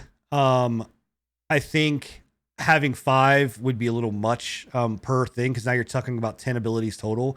You know, I think 4 would be good. Would be okay. I'd be okay with 4, because there are some, like, when you look at builds, like, there's no reason as to why you can't build like into both trees for certain things, but like, you definitely get to a point where you have mastered, like, I think 20 is the highest you can go on a weapon. And then after 20, it's you're done, and you get points for that. You know, so there are things where you're like, man, if I had 1 more point, I could get this ability and make my build just absolutely perfect. But maybe that's why they didn't do it. You know what I mean? Maybe they wanted it to feel more, like I said, there needs to be more give and take. Right. I also, while I like the healing, I also despise the healing in this game. I'm not a big fan of it. It's very, very AoE centric. There's not really any single target stuff. The single target stuff that you do have is very janky. I feel like they kind of needed to take that back to the drawing board, but it is what it is. It's a healing. It's all AoE abilities because it's action combat. But I mean, what I will say about the healing that I can maybe understand from a healer's perspective, while it would be a pain in the ass, what I do enjoy about it. Sounds boring. I mean, it's, well, I don't know. I've never healed. I don't, well, I heal. I have self heals. It's definitely not boring per se, because you're having to like keep track of your cooldowns, you're having to keep track of your mana, keep track of where everybody's at, where everybody's health's at. There's no easy way to like the fucking there's no like way you can mess with like the what's it called, the group bars or anything like that. So that you were constantly like, okay, where's everybody at? Okay, I gotta do DPS. Oh shit, my fucking mana's going down. Oh shit, my my big heals are on cooldown. Why the fuck did the tank move out of the fucking AoE? That's my, I was bitching at Sin the entire time we were in that dungeon last night, because he kept moving out of my giant AoE, and I'm like, dude, that's on a 30-second cooldown. Stop fucking. I mean, to be fair thoh, I'm also got a fucking massive tank, massive. That's what I was about to say as well. Though, is the one thing that I despise about this game is the creep block. I do not fucking know why they made it so that creeps can fucking push you out of AoEs. Well, Why did they do that? to be fair, That's the reason I was stupid. getting out of your AoE wasn't because of that. It was because I had a massive boss that was slamming his fist down, stunning me, and then spitting shit on me. So it's Yes, like, but okay, in some of those instances, you were being pushed out by multiple enemies. yeah, I mean, it happens. I guess for me, like looking at, again, I've never healed, so in this game, at all. But like what I would assume to be, because I've healed like Final Fantasy, and it can get very boring in like normal like MMOs to heal, because it's just like, okay, cool, I'm gonna hit, like one of the people in chat are saying, hit F1, hit my heal, I'm done. Like, wait for the cooldown, hit F1, hit my heal, okay, I'm done. It's very boring. Whereas in this, it's one of these things where also as a tank, like I have to be more aware of like, oh shit, I gotta move, I've gotta dodge, I can't just sit here and fucking face roll this boss. I've got to actually be active. So you can, because you're doing a separate type of tanking. Like yeah, but even in that, man, I still can't, like, there's no way for me to survive. I've watched like Crow Templar do tanking with a sword and shield. He can just sit there and tank. Okay, well, yeah, I don't do sword and shield. I do hammer axe. But anyway, it's a good game. I think it's enjoyable. It's $40. I can't believe I'm saying this for an Amazon game. I actually really recommend it. If you are an action-based person, if you are wanting to get into MMOs, I think this is a great MMO to get into. I think it's a good, starter MMO as well. Or some, for a more advanced person. If you enjoy PvP, it's absolutely a great game to do. And if you enjoy PvE, it's a good game. Yeah, I mean, it really is. Legitimately, the gathering and crafting makes it a really fun time. Like they do a really good job with it. It's well worth the money. So. Jumping into New World, we're on Yaxi if you want to join us. There's a group that's playing over there, and we have a company and all that kind of good stuff. So the next thing that I also jumped into was the Battlefield beta. So this came out yesterday. Yeah, yesterday for anybody that pre-ordered the game. It's Battlefield, right? And I'm actually really enjoying this game. I could not stand Battlefield 1. I did not like Battlefield 5. I was a fan of Battlefield 3 and of 4. And in my opinion, this is it's Battlefield 3, but a better version of it. It fixes a lot of issues in Battlefield 3. It's Battlefield 4, but in my opinion, a little bit less arcadey than Battlefield 4. Not by much. It's still kind of an arcade shooter. You're not going to have a situation where like, you're going to, I think vehicles in this are not as overpowered as what they used to be. Like, if somebody had a tank, you're pretty well fucked. And there's enough ways to get around it, which is really good. But the gunplay feels good. The movement feels good. Graphically, this game is fucking gorgeous. Let me skip ahead here. But graphically, the game is absolutely gorgeous. The on-the-fly stuff I didn't like at first. I have grown to enjoy the on-the-fly changing. So you can actually on-the-fly change your loadout. On the fly as in like mid-game while you're out on the field. Yeah. So to put it into a normie shooter player's terms, it'd be like you constantly have one-man army on in COD. Kind of, but the thing about it is once you pick your gun, you're done, and then once you change, you can change your gun loadout. So like and by gun loadout, I just mean like the attachments on the gun. So I can't go and be like, okay, fuck, I need a sniper right now. Boom, I'm gonna switch over to a sniper. And whatnot, unless I find one on the ground. It's just the gun loadout that you of the gun that you brought in. Wait, so if you find one on the ground, you can change the loadout of it? I believe so. I actually, That's a little weird. I don't know. I've not done that. I've not fucked around with like. I'd be interested to see if you could do that, because that seems weird to me. You dudes just pulling out fucking add-ons for guns that he doesn't own out of his ass. He's just like, yep, there's the scope. Oh, yeah. Okay. I mean, you're pulling that out anyway. Like, it's very odd in general. But again, this one is near future. So there are some future tech where you can call in like these dog drones, where they basically have a mini turret on the back. I just called in a Humvee that I can go drive around in. But there's only a certain amount that you can do. You can only have like 3 or 5 or so on the field at once. the maps feel good. The game feels good. Here's the biggest thing a lot of people are bitching about. There's a lot of glitches. No shit. It's Battlefield. Battlefield is always riddled with issues and fucking It's also weird a things. beta too. It's a beta from a 3-month-old build. Why they're giving us a 3-month-old build, I have no fucking clue. But it's a 3-month-old build. Because the current build is probably even more broken than this build. Maybe. That's a very good chance. But I was actually very surprised at, like, I'm not getting any lag. I'm not getting any fucking rubber banding. I'm not getting any kind of weird glitch, issues as far as like stuttering and like connectivity issues, which was terrible in the other one. Yeah, it was actually a very playable game. It's a very fun experience. There are some things that I don't know if I like though. Like if you're the medic, you can revive everybody. If you're not the medic, you can only revive people in your squad, which makes no fucking sense to me. So like if I see a dude on the ground that's dying, I can't go up to him and revive him if I'm not in his squad, even though I've got defibrillators in my back pocket. Like, can't do it. So Gotta love video game mechanics. It's real weird. There is a grappling hook in the game, which I actually thought I was like really opposed to until I started playing with it and realized it's actually done very, very well. Like the grappling hook in the game does not break it. So you're telling me is it basically an anti-vehicle mechanic? So you were telling me that you were grappling with the idea of a grappling hook? I really hate you sometimes. I really do. That was a good one. He reused the same fucking joke. It's the worst part about it. It was the first time I heard it, and it's fucking dad jokes, bro. God, man, and you're not even a dad. So that he knows of. But no, it really is good. I would say if you're on the fence about buying it, do the EA Play stuff, or get Game Pass or whatever else, $5-10, get it there, try it out. I'm sure it'll be on Game Pass. I can't imagine. Isn't Game Pass? EA Play is on Game Pass. Yeah, so they have a thing. So that's actually good.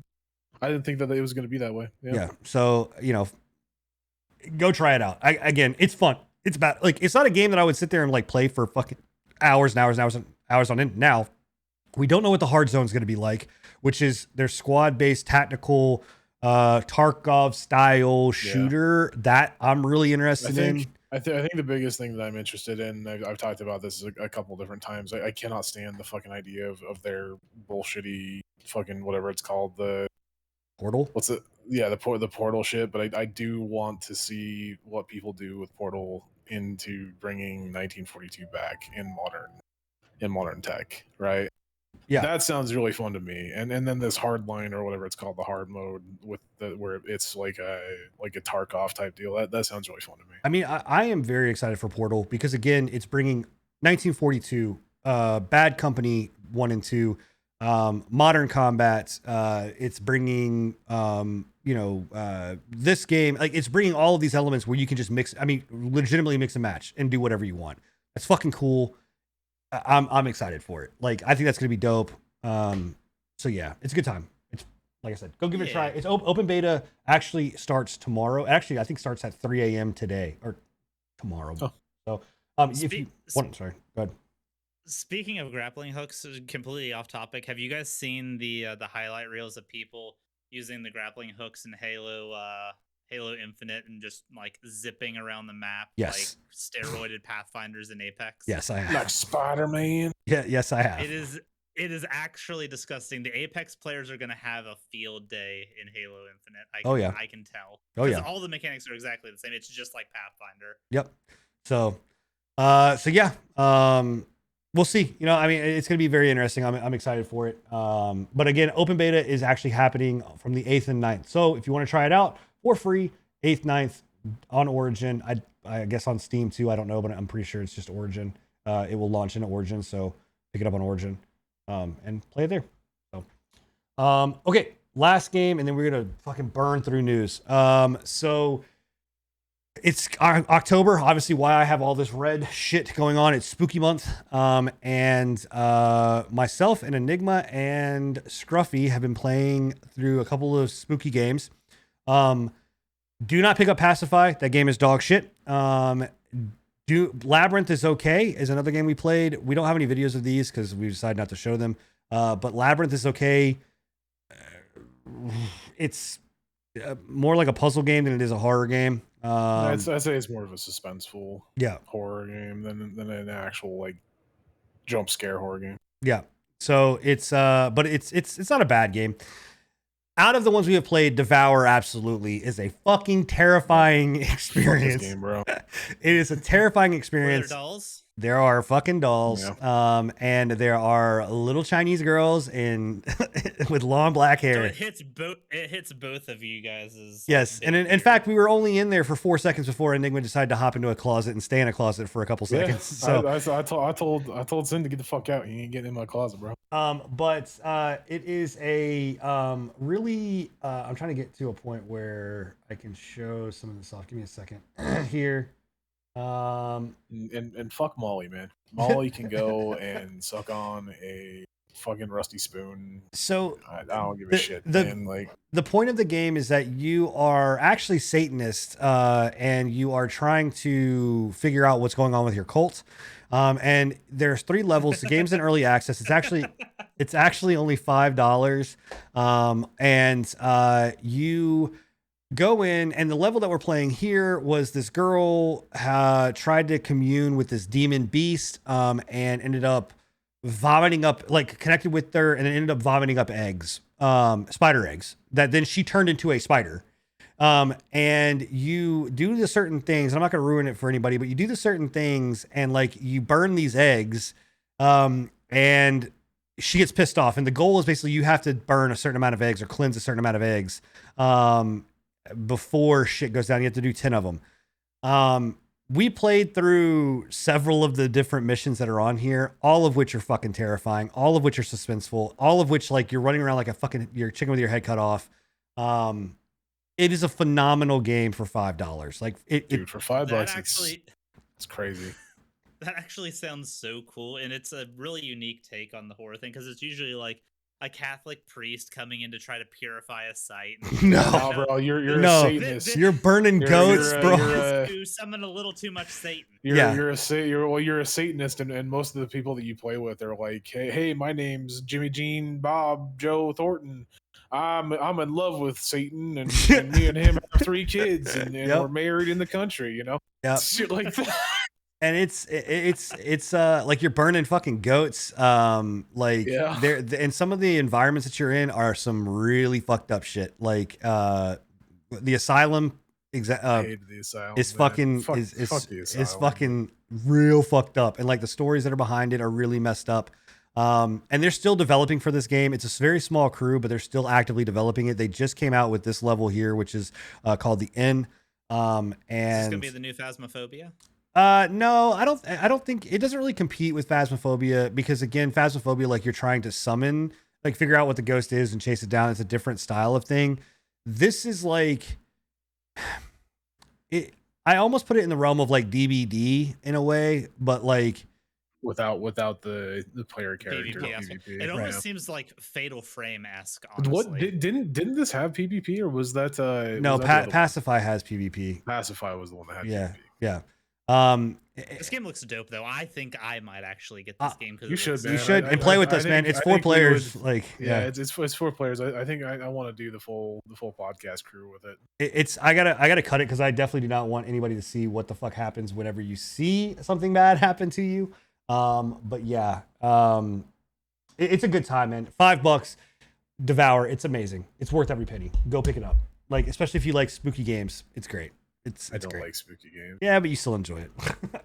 I did. So, I really did. I think, if I'm not mistaken, I think Devour is in VR. I think it allows for VR play. No, Devour is not in VR, but they are. Their last update, they literally had an update yesterday that detailed that their roadmap has VR. That would be terrifying. That would legitimately be terrifying to play in VR. Yep. Okay, I'm talking, when I talk speed round, I'm talking speed fucking round. We are going to get through these. So also, guys, get your questions ready together. Please, one of the parts of the show that we do is we open it up for questions to you guys. I don't know if we're going to be able to speed run some of these, man. I got a lot to talk about with Ghost Recon. We might have to. Well, we'll be able to get through them. Don't worry. All right, so I'm gonna go least important to biggest. GTA Trilogy remaster got leaked. There are Oh, sir, that is not least important. okay. It's. all I'm right? just saying it's not like we're not gonna It's a spend hours Rockstar talking. game. It's You negligible. fucking take that Oh my back, bro. God. I'm just saying we're not gonna spend hours talking about it. Like it's I could. okay. Well, go Fuck, start man. your own podcast then. It's the trilogy. They're looking at the Grand Theft Auto. I think it's 3, 4. No. I'm saying, man. Hold on one sec. It's Vice City 3 and San Andreas getting San remastered. Andreas, yeah. Hey, look, I'm all for it. I loved all three. Okay, I never played Vice City. You said you never played Vice City. I never played Vice City. I played San Which Andreas and I played is 3. strange considering the fact that you have such a fucking fascination with like retro 80s and shit. Oh, absolutely. So Or I 70s and just never, for whatever reason, never got a chance around to playing it. So, possibly remastered leak. When we don't really know yet. There's not a set date on it. But I'm okay with this. If this is true, I'm okay with them not releasing a GTA 6 because I would fucking love, and when I say love, I would jizz a little bit if I could play GTA 3, San Andreas, and Vice City in GTA 5 graphics. Like that'd be amazing. Actually, you know what? It may come out October 22nd.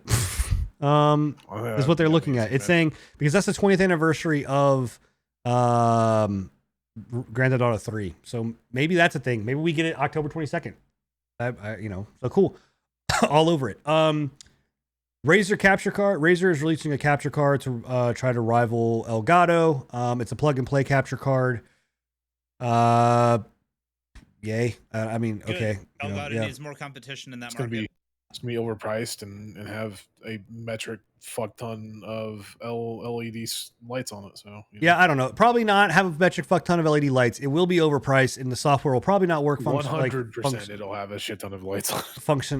I'm looking at a picture of it. It doesn't have any goddamn LED lights on it. But I don't give a shit what picture you're looking at. It's a fucking Razer product, bro. Okay. I don't like Razer products personally. Have you seen the Razer masks? Yes. Have you seen how many lights are on those? Yes. Okay, yeah, I will own one of those, but I will not buy one of these. I am an AverMedia person through and through.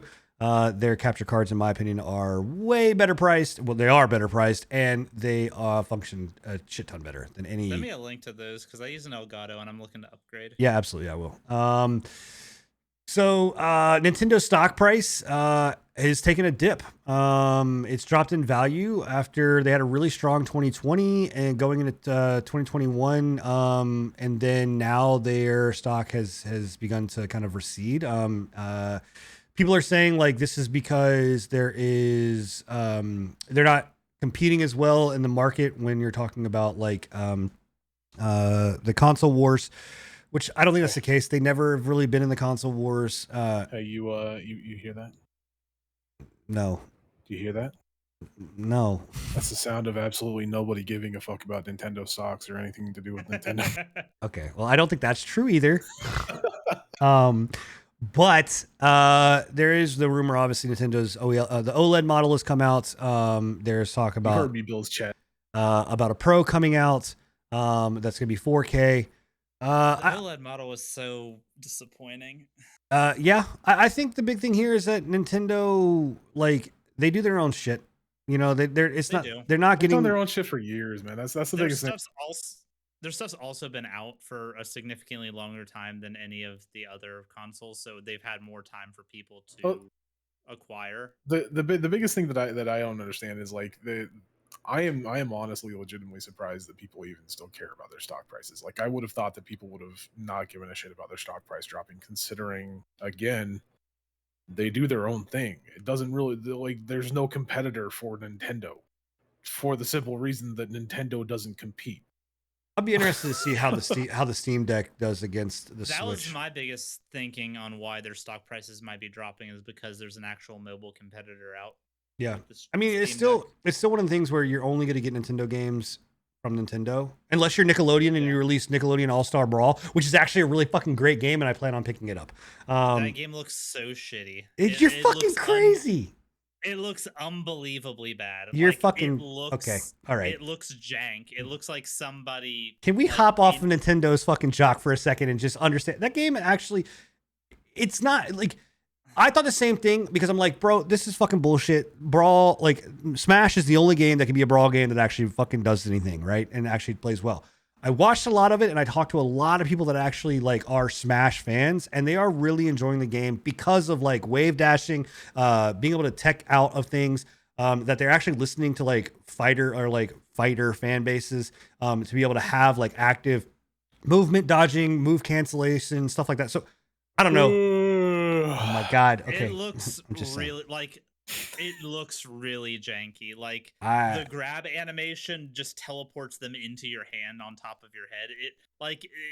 It might be a fun game to play, but the amount of polish that they put onto that is almost non-existent. It reminds me of that shitty. I mean, I've heard that it's actually pretty good. Is that If you're gonna say- Brawlhalla or whatever? Oh no. I was gonna say if you're gonna say Brawlhalla looks way better. Yeah, well, that's Brawlhalla looks that's way what better than that's this what I'm game. saying. Like it's such a fucking. Like, I'm telling you, man, it's a tiny good game. game. I'm telling you, it's a fucking good game. Like it's a good. From I- someone, You haven't even don't played believe it. You. I've don't watched. believe That's you. fine. Don't believe me. I have watched, and I've talked to a shit ton of people that like it. It was like pro Smash players. Because I want it to be good, but every single character showcase that they do just disappoints me more and more about how fucking garbage. I'm gonna throw this it out all there. actually Smash, looks. the new Smash is not good.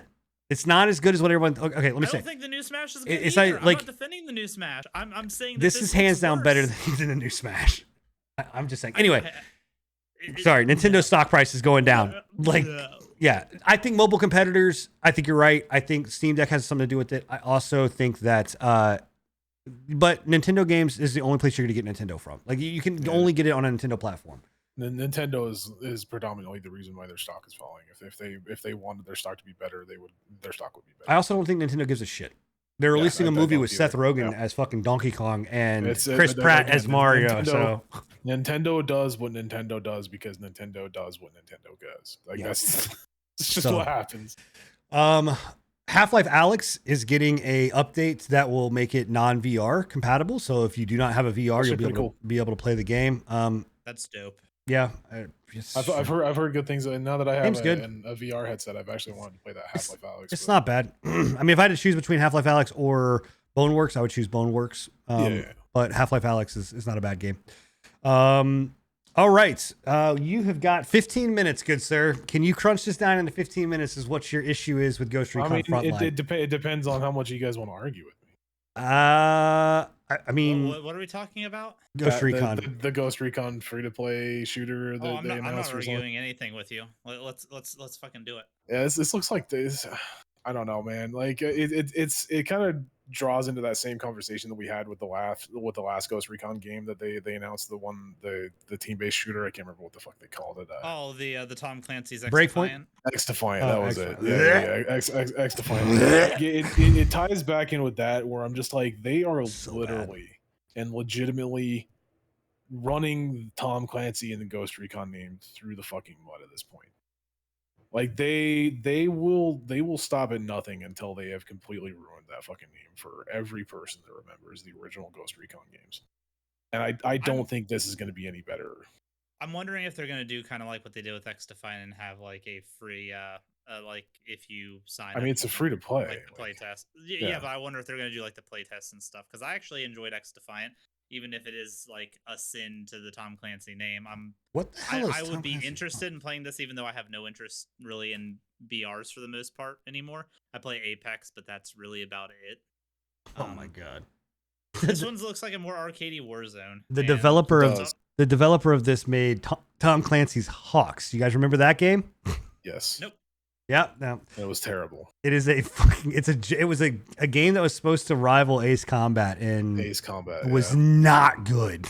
Like it was not. I like the Got a sequel I though. like the airdropping terrain onto the field. I think I actually Yeah, that thought was weird as shit, man. I'm I- sorry. I it's- found that it's weird as completely fuck, dude. disjointed, and it kind of gives me like simulation vibes in that aspect as well. But it's kind of cool where you But can this- just drop like a sniper tower. This and is have what I'm enough talking resources about, to though. do it.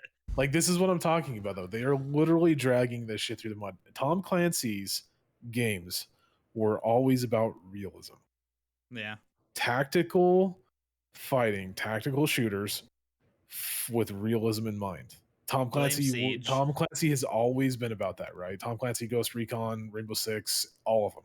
Doesn't matter where you played them. They were always supposed to be about the realism and the military simulation side of things, right? And with the recent shit that they've been coming out with, like It started I with personally, Siege. I would even say that it started even before. I think it started with what's it called? Oh fuck, I can't remember the name of it now, dude. I have such a hard time remembering games. Was it Ghost 2? No, it's the one where you're in New York. Division? Yeah, the Division. I think it started with Division, honestly, and then it Well, progressively. Siege came moved out from before there. the Division.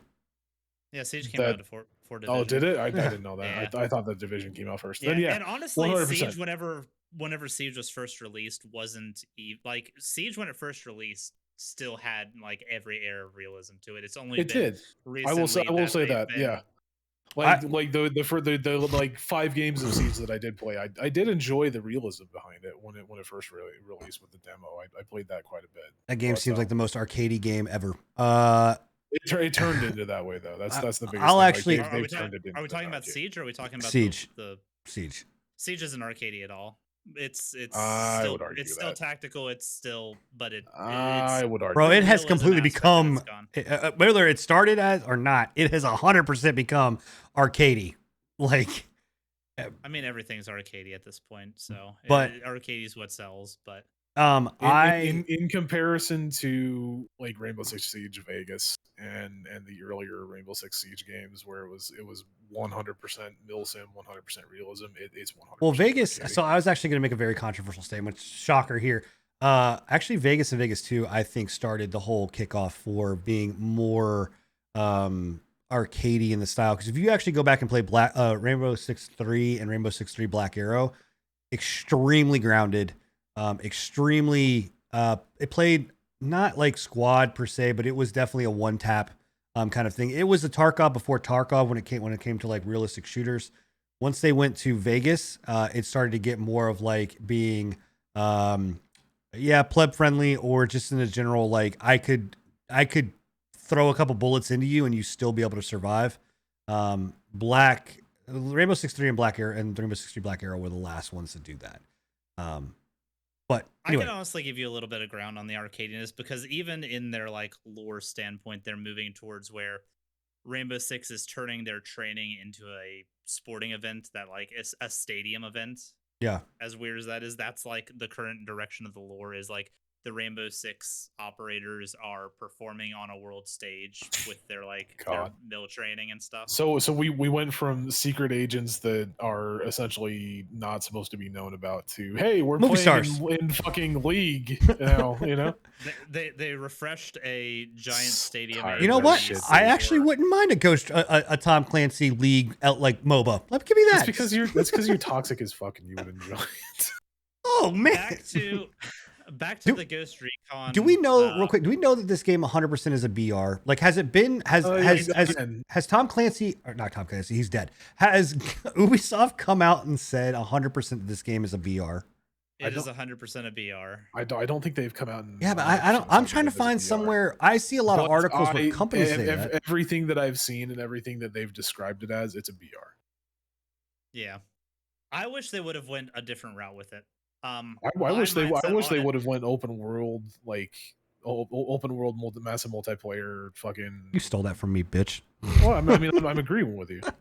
My mindset on it is keep the competitive aspect to it, but the issue with what they're doing with this here is everybody's a ghost, right?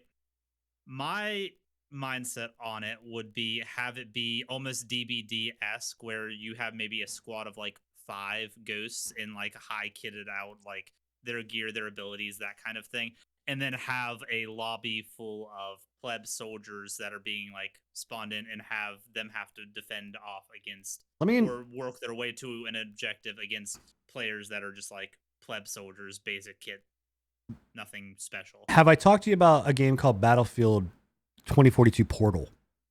You can do that in Portal. Portal. Okay, well, Shit.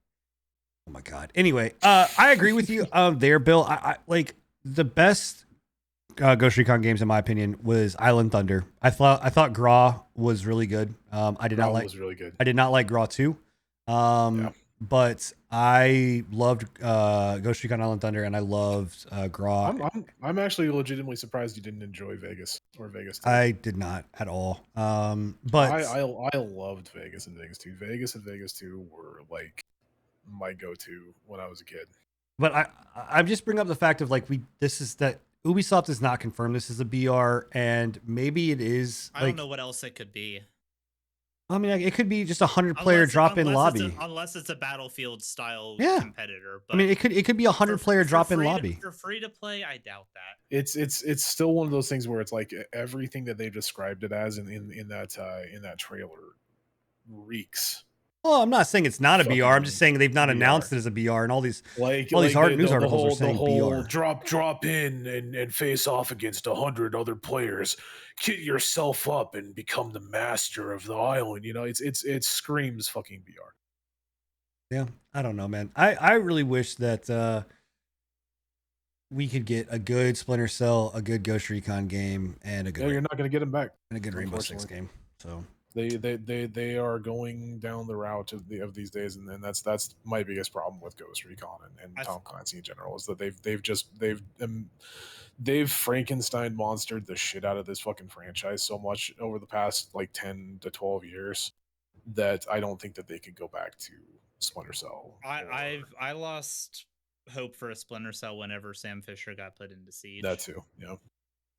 Yeah, but see, that to me means that screams that they are building something, right? Like, I think it's just them wanting to cash grab off It'll of be a both cash Splinter grab, Cell and Rainbow Six.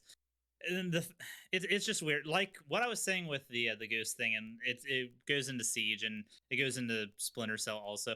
They're taking the mystique, they're taking the elite military aspects out of them for more mainstream. By the way, really quickly, guys, if you have any questions, pop them in chat. It is question time. So while we're finishing this off, with the Ghost Recon thing, everybody's a ghost, so it takes away any like mystique of the ghosts themselves. With Rainbow Six Siege, they have relegated Team Rainbow to a sporting competition. Like the Team Rainbow operators are competing against each other in an arena in Greece. It is bizarre. Sounds stupid, dude. I'm sorry. I can't listen to that with a straight face. I mean, it's really it would be really, really cool if it was anything but what it's attached to. Like if it was an independent IP that was doing this kind of thing, it would be really neat. Like a live sporting event, tactical, like watching people do that kind of thing. The idea of that sounds really neat, but it's when it's attached to Team Rambo that it's like, that leaves a sour taste. I like it, but I also don't 100% appreciate the Team Rainbow aspect of it. Same thing with the Ghost Recon game here. I don't think 100 ghosts fighting on an island is like what they would have wanted. It could have been its own IP. It genuinely could have. Yeah. well, I think also like I enjoyed Wildlands. I thought Wildlands was a really fun Ghost Recon style game. I wanted Breakpoint to be better, but I saw the writing on the wall of what they did there. For me, Wildlands got to a point where it was boring and monotonous to fucking do anything in the game. After like 20 hours in the game, I was just like, it was supposed to be one of those games where it was like, wait.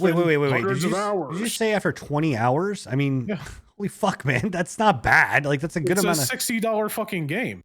Maybe you paid From 60. a Maybe you AAA paid 60. studio. Maybe you paid 60 for it. That doesn't mean that It was a $60 game from a AAA studio, and I got maybe 20 hours out of it. I like the idea of what I thought Wildlands was like, good, man. I played the demo of it with a bunch of buddies, and we had a really good time with it. Yeah, I have to disagree I had a with. feeling after the demo, because I never bought it, because I had a feeling after the demo I had experienced most of what the game was going to want me to do you over did. and over and over again. Well, yeah, but that's true. I mean, again, that's a whole other conversation. We could spend fucking an hour and a half talking about of repetitiveness of games. I mean, holy shit. I mean, what were New World's the same fucking thing. over and over and over again. Every game, I mean, Siege is the same thing over and over and over again. If you break it down to its core, you know, so It's that human element that changes things up. Is Yeah. the only changing feature. Yeah. you know, so it's. I mean, look at League.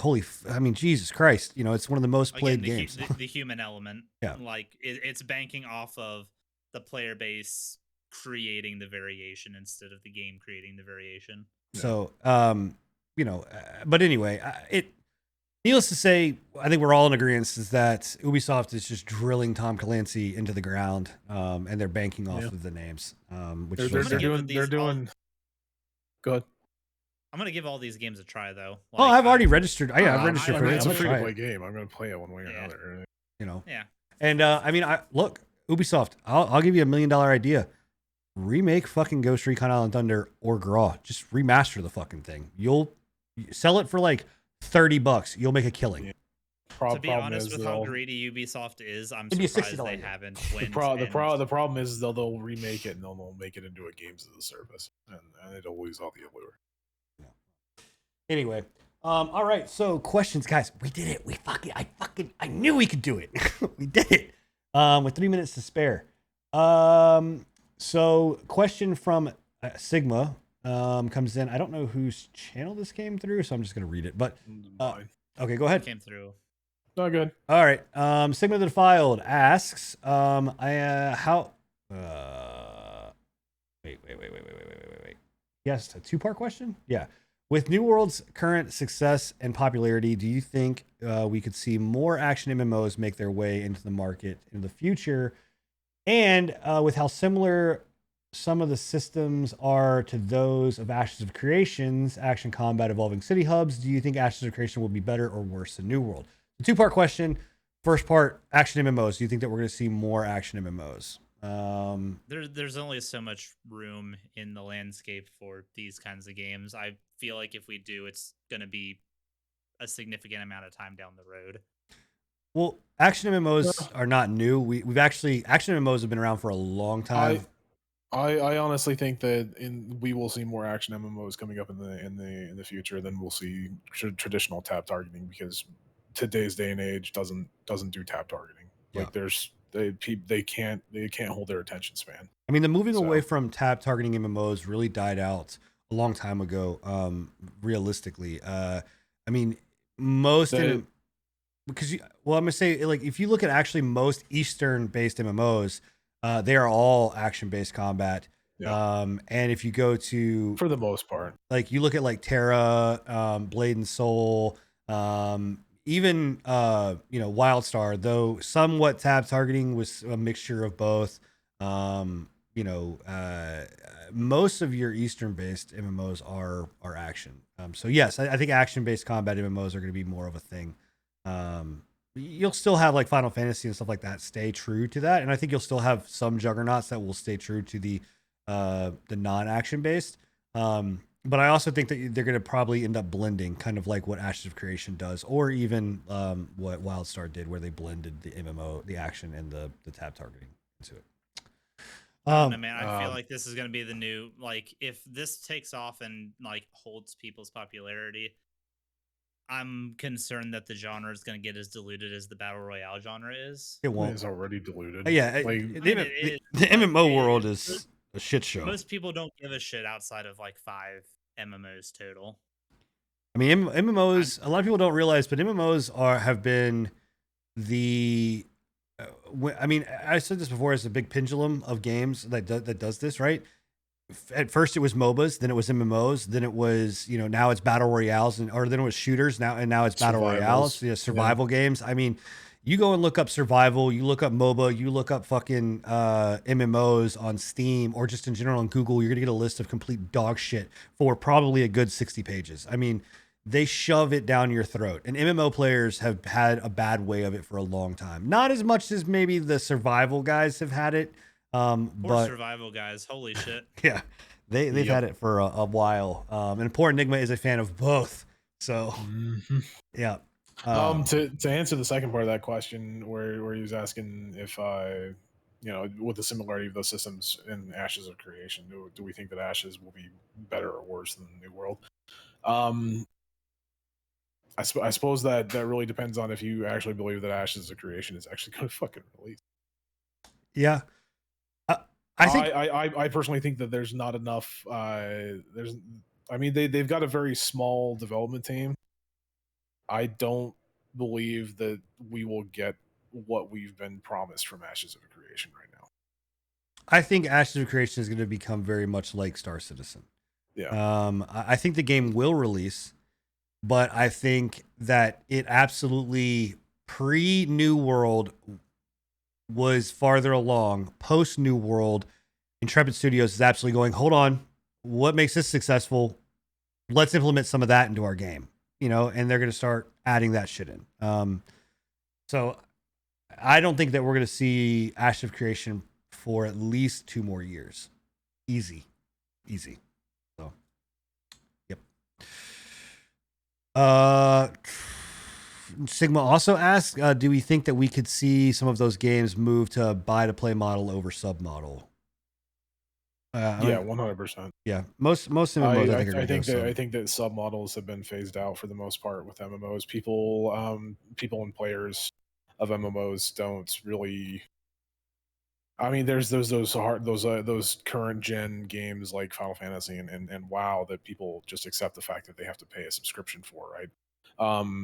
But most new age gamers and most people that are new getting into MMOs now, or that have gotten into MMOs within the last 5-ish to 10-ish years, don't really put up with subscriptions too much, which is sad, because I think the subscription models is what keeps games like World of Warcraft and Final Fantasy going for so long. Like, it's what keeps their communities not toxic fucking cesspools, right? Are you saying WoW is not a toxic cesspool? I mean, yeah, true, but that's, I think the reason why fucking WoW is a Okay. toxic cesspool is because the development company has let it happen, right? Yeah. That's the biggest thing. Like, that when we talk about toxic cesspools, like League, the reason why League is a toxic cesspool is because League has allowed League to become a toxic cesspool. Whereas like Final Fantasy, which has been around pretty much as long as World of Warcraft, not a toxic cesspool because they don't accept that from their community. Yeah. Yep. All right, guys. Well, that is our show. Thank you all for being here and hanging out. Hope you guys enjoyed it. We enjoyed it. Again, a lot of stuff to talk about, a lot of interesting kind of things from Twitch all the way down to all the news and what we've been playing. I think I speak for everybody on this show, including Scruffy, who unfortunately was not able to be here. But the one thing that makes us very different than a lot of other shows, whether you're Drop Frames, whether you're, other podcasts, Scuff Podcasts, all these other podcasts that are out there, Giant Bombcast, I mean, you can go through that list, is that we're actually, we're not big time guys. We are Twitch streamers, we are YouTube streamers, we're live streamers, we're content creators. We're also, we're gamers. We pay for all this stuff. So we're going to give you our honest opinion, whether you like it, whether our co-hosts like it. We argue, we battle it out. This is actually probably one of the first podcasts where we This did. is a tame one. Yeah, this one was not, spicy, but I can't. Fuck you all. I fucking hate you both. I got it right here. Fuck Nintendo. Nintendo is overrated. Yeah. And Siege is a piece of shit. So there we go. So now we'll be, there. No. Fuck Rockstar Games. Yeah, right, Oh, there you God. go. Ooh, Yep. fucking. Yeah. Final Fantasy 14 is the worst MMO I've ever played. Oh, my God. So, anyway, but no, I'm about to have some words with these people after this podcast. We give you guys honest opinions, honest feedback, and we want you guys to feel that. So, I wanted to come out of here and kind of say this and just, normally we end the show by just saying where you can catch us. I wanted to give a love letter to you guys, my co-host, to everybody on the show, and again to our fans that come out and watch this and listen to it. Whether you're live with us or whether you're listening to us on your favorite podcast app. Anchor.fm/Prepatch Podcast. There you go. Thank you for being here, guys. Hope you have a wonderful night. I will be going live after this. I think anybody else, you guys have any big plans for the week? What's going on? What are you guys streaming, not streaming? Enigma, I know you're doing whatever. What's that supposed to mean? Nothing. It means that it just means that you're an Enigma. All right, Bill, what are you doing? I've got what is it? Today is the 8th. I've got 3 more days to play that Final Fantasy Stranger of Paradise demo before it's off the PS5. Gonna be playing it and doing some more Dark Souls runs. Also, it's Baytober, so me and Britt have been doing Twilight Princess, Legend of Zelda. So Nice. that's been a lot of fun. We did Majora's Mask last year. This year is Twilight Princess. So good time. Baytober is on Twitch. Normal streams are happening on YouTube. Billy_the_squid SKWID on YouTube, where you guys can find him at. Make sure to go check him out and give him the subscriptions. Ring the fucking bell and hit the like button. And then obviously Twitch streams for me and Enigma and Scruffy. You know where we're at. Guys, it's been and girls. Sorry, gotta make sure I'm all inclusives. It's been fun. It's been amazing. Let's get the fuck out of here. Like I said, I'll be live after this if you want to stick around. See ya later. Deuces. Bye.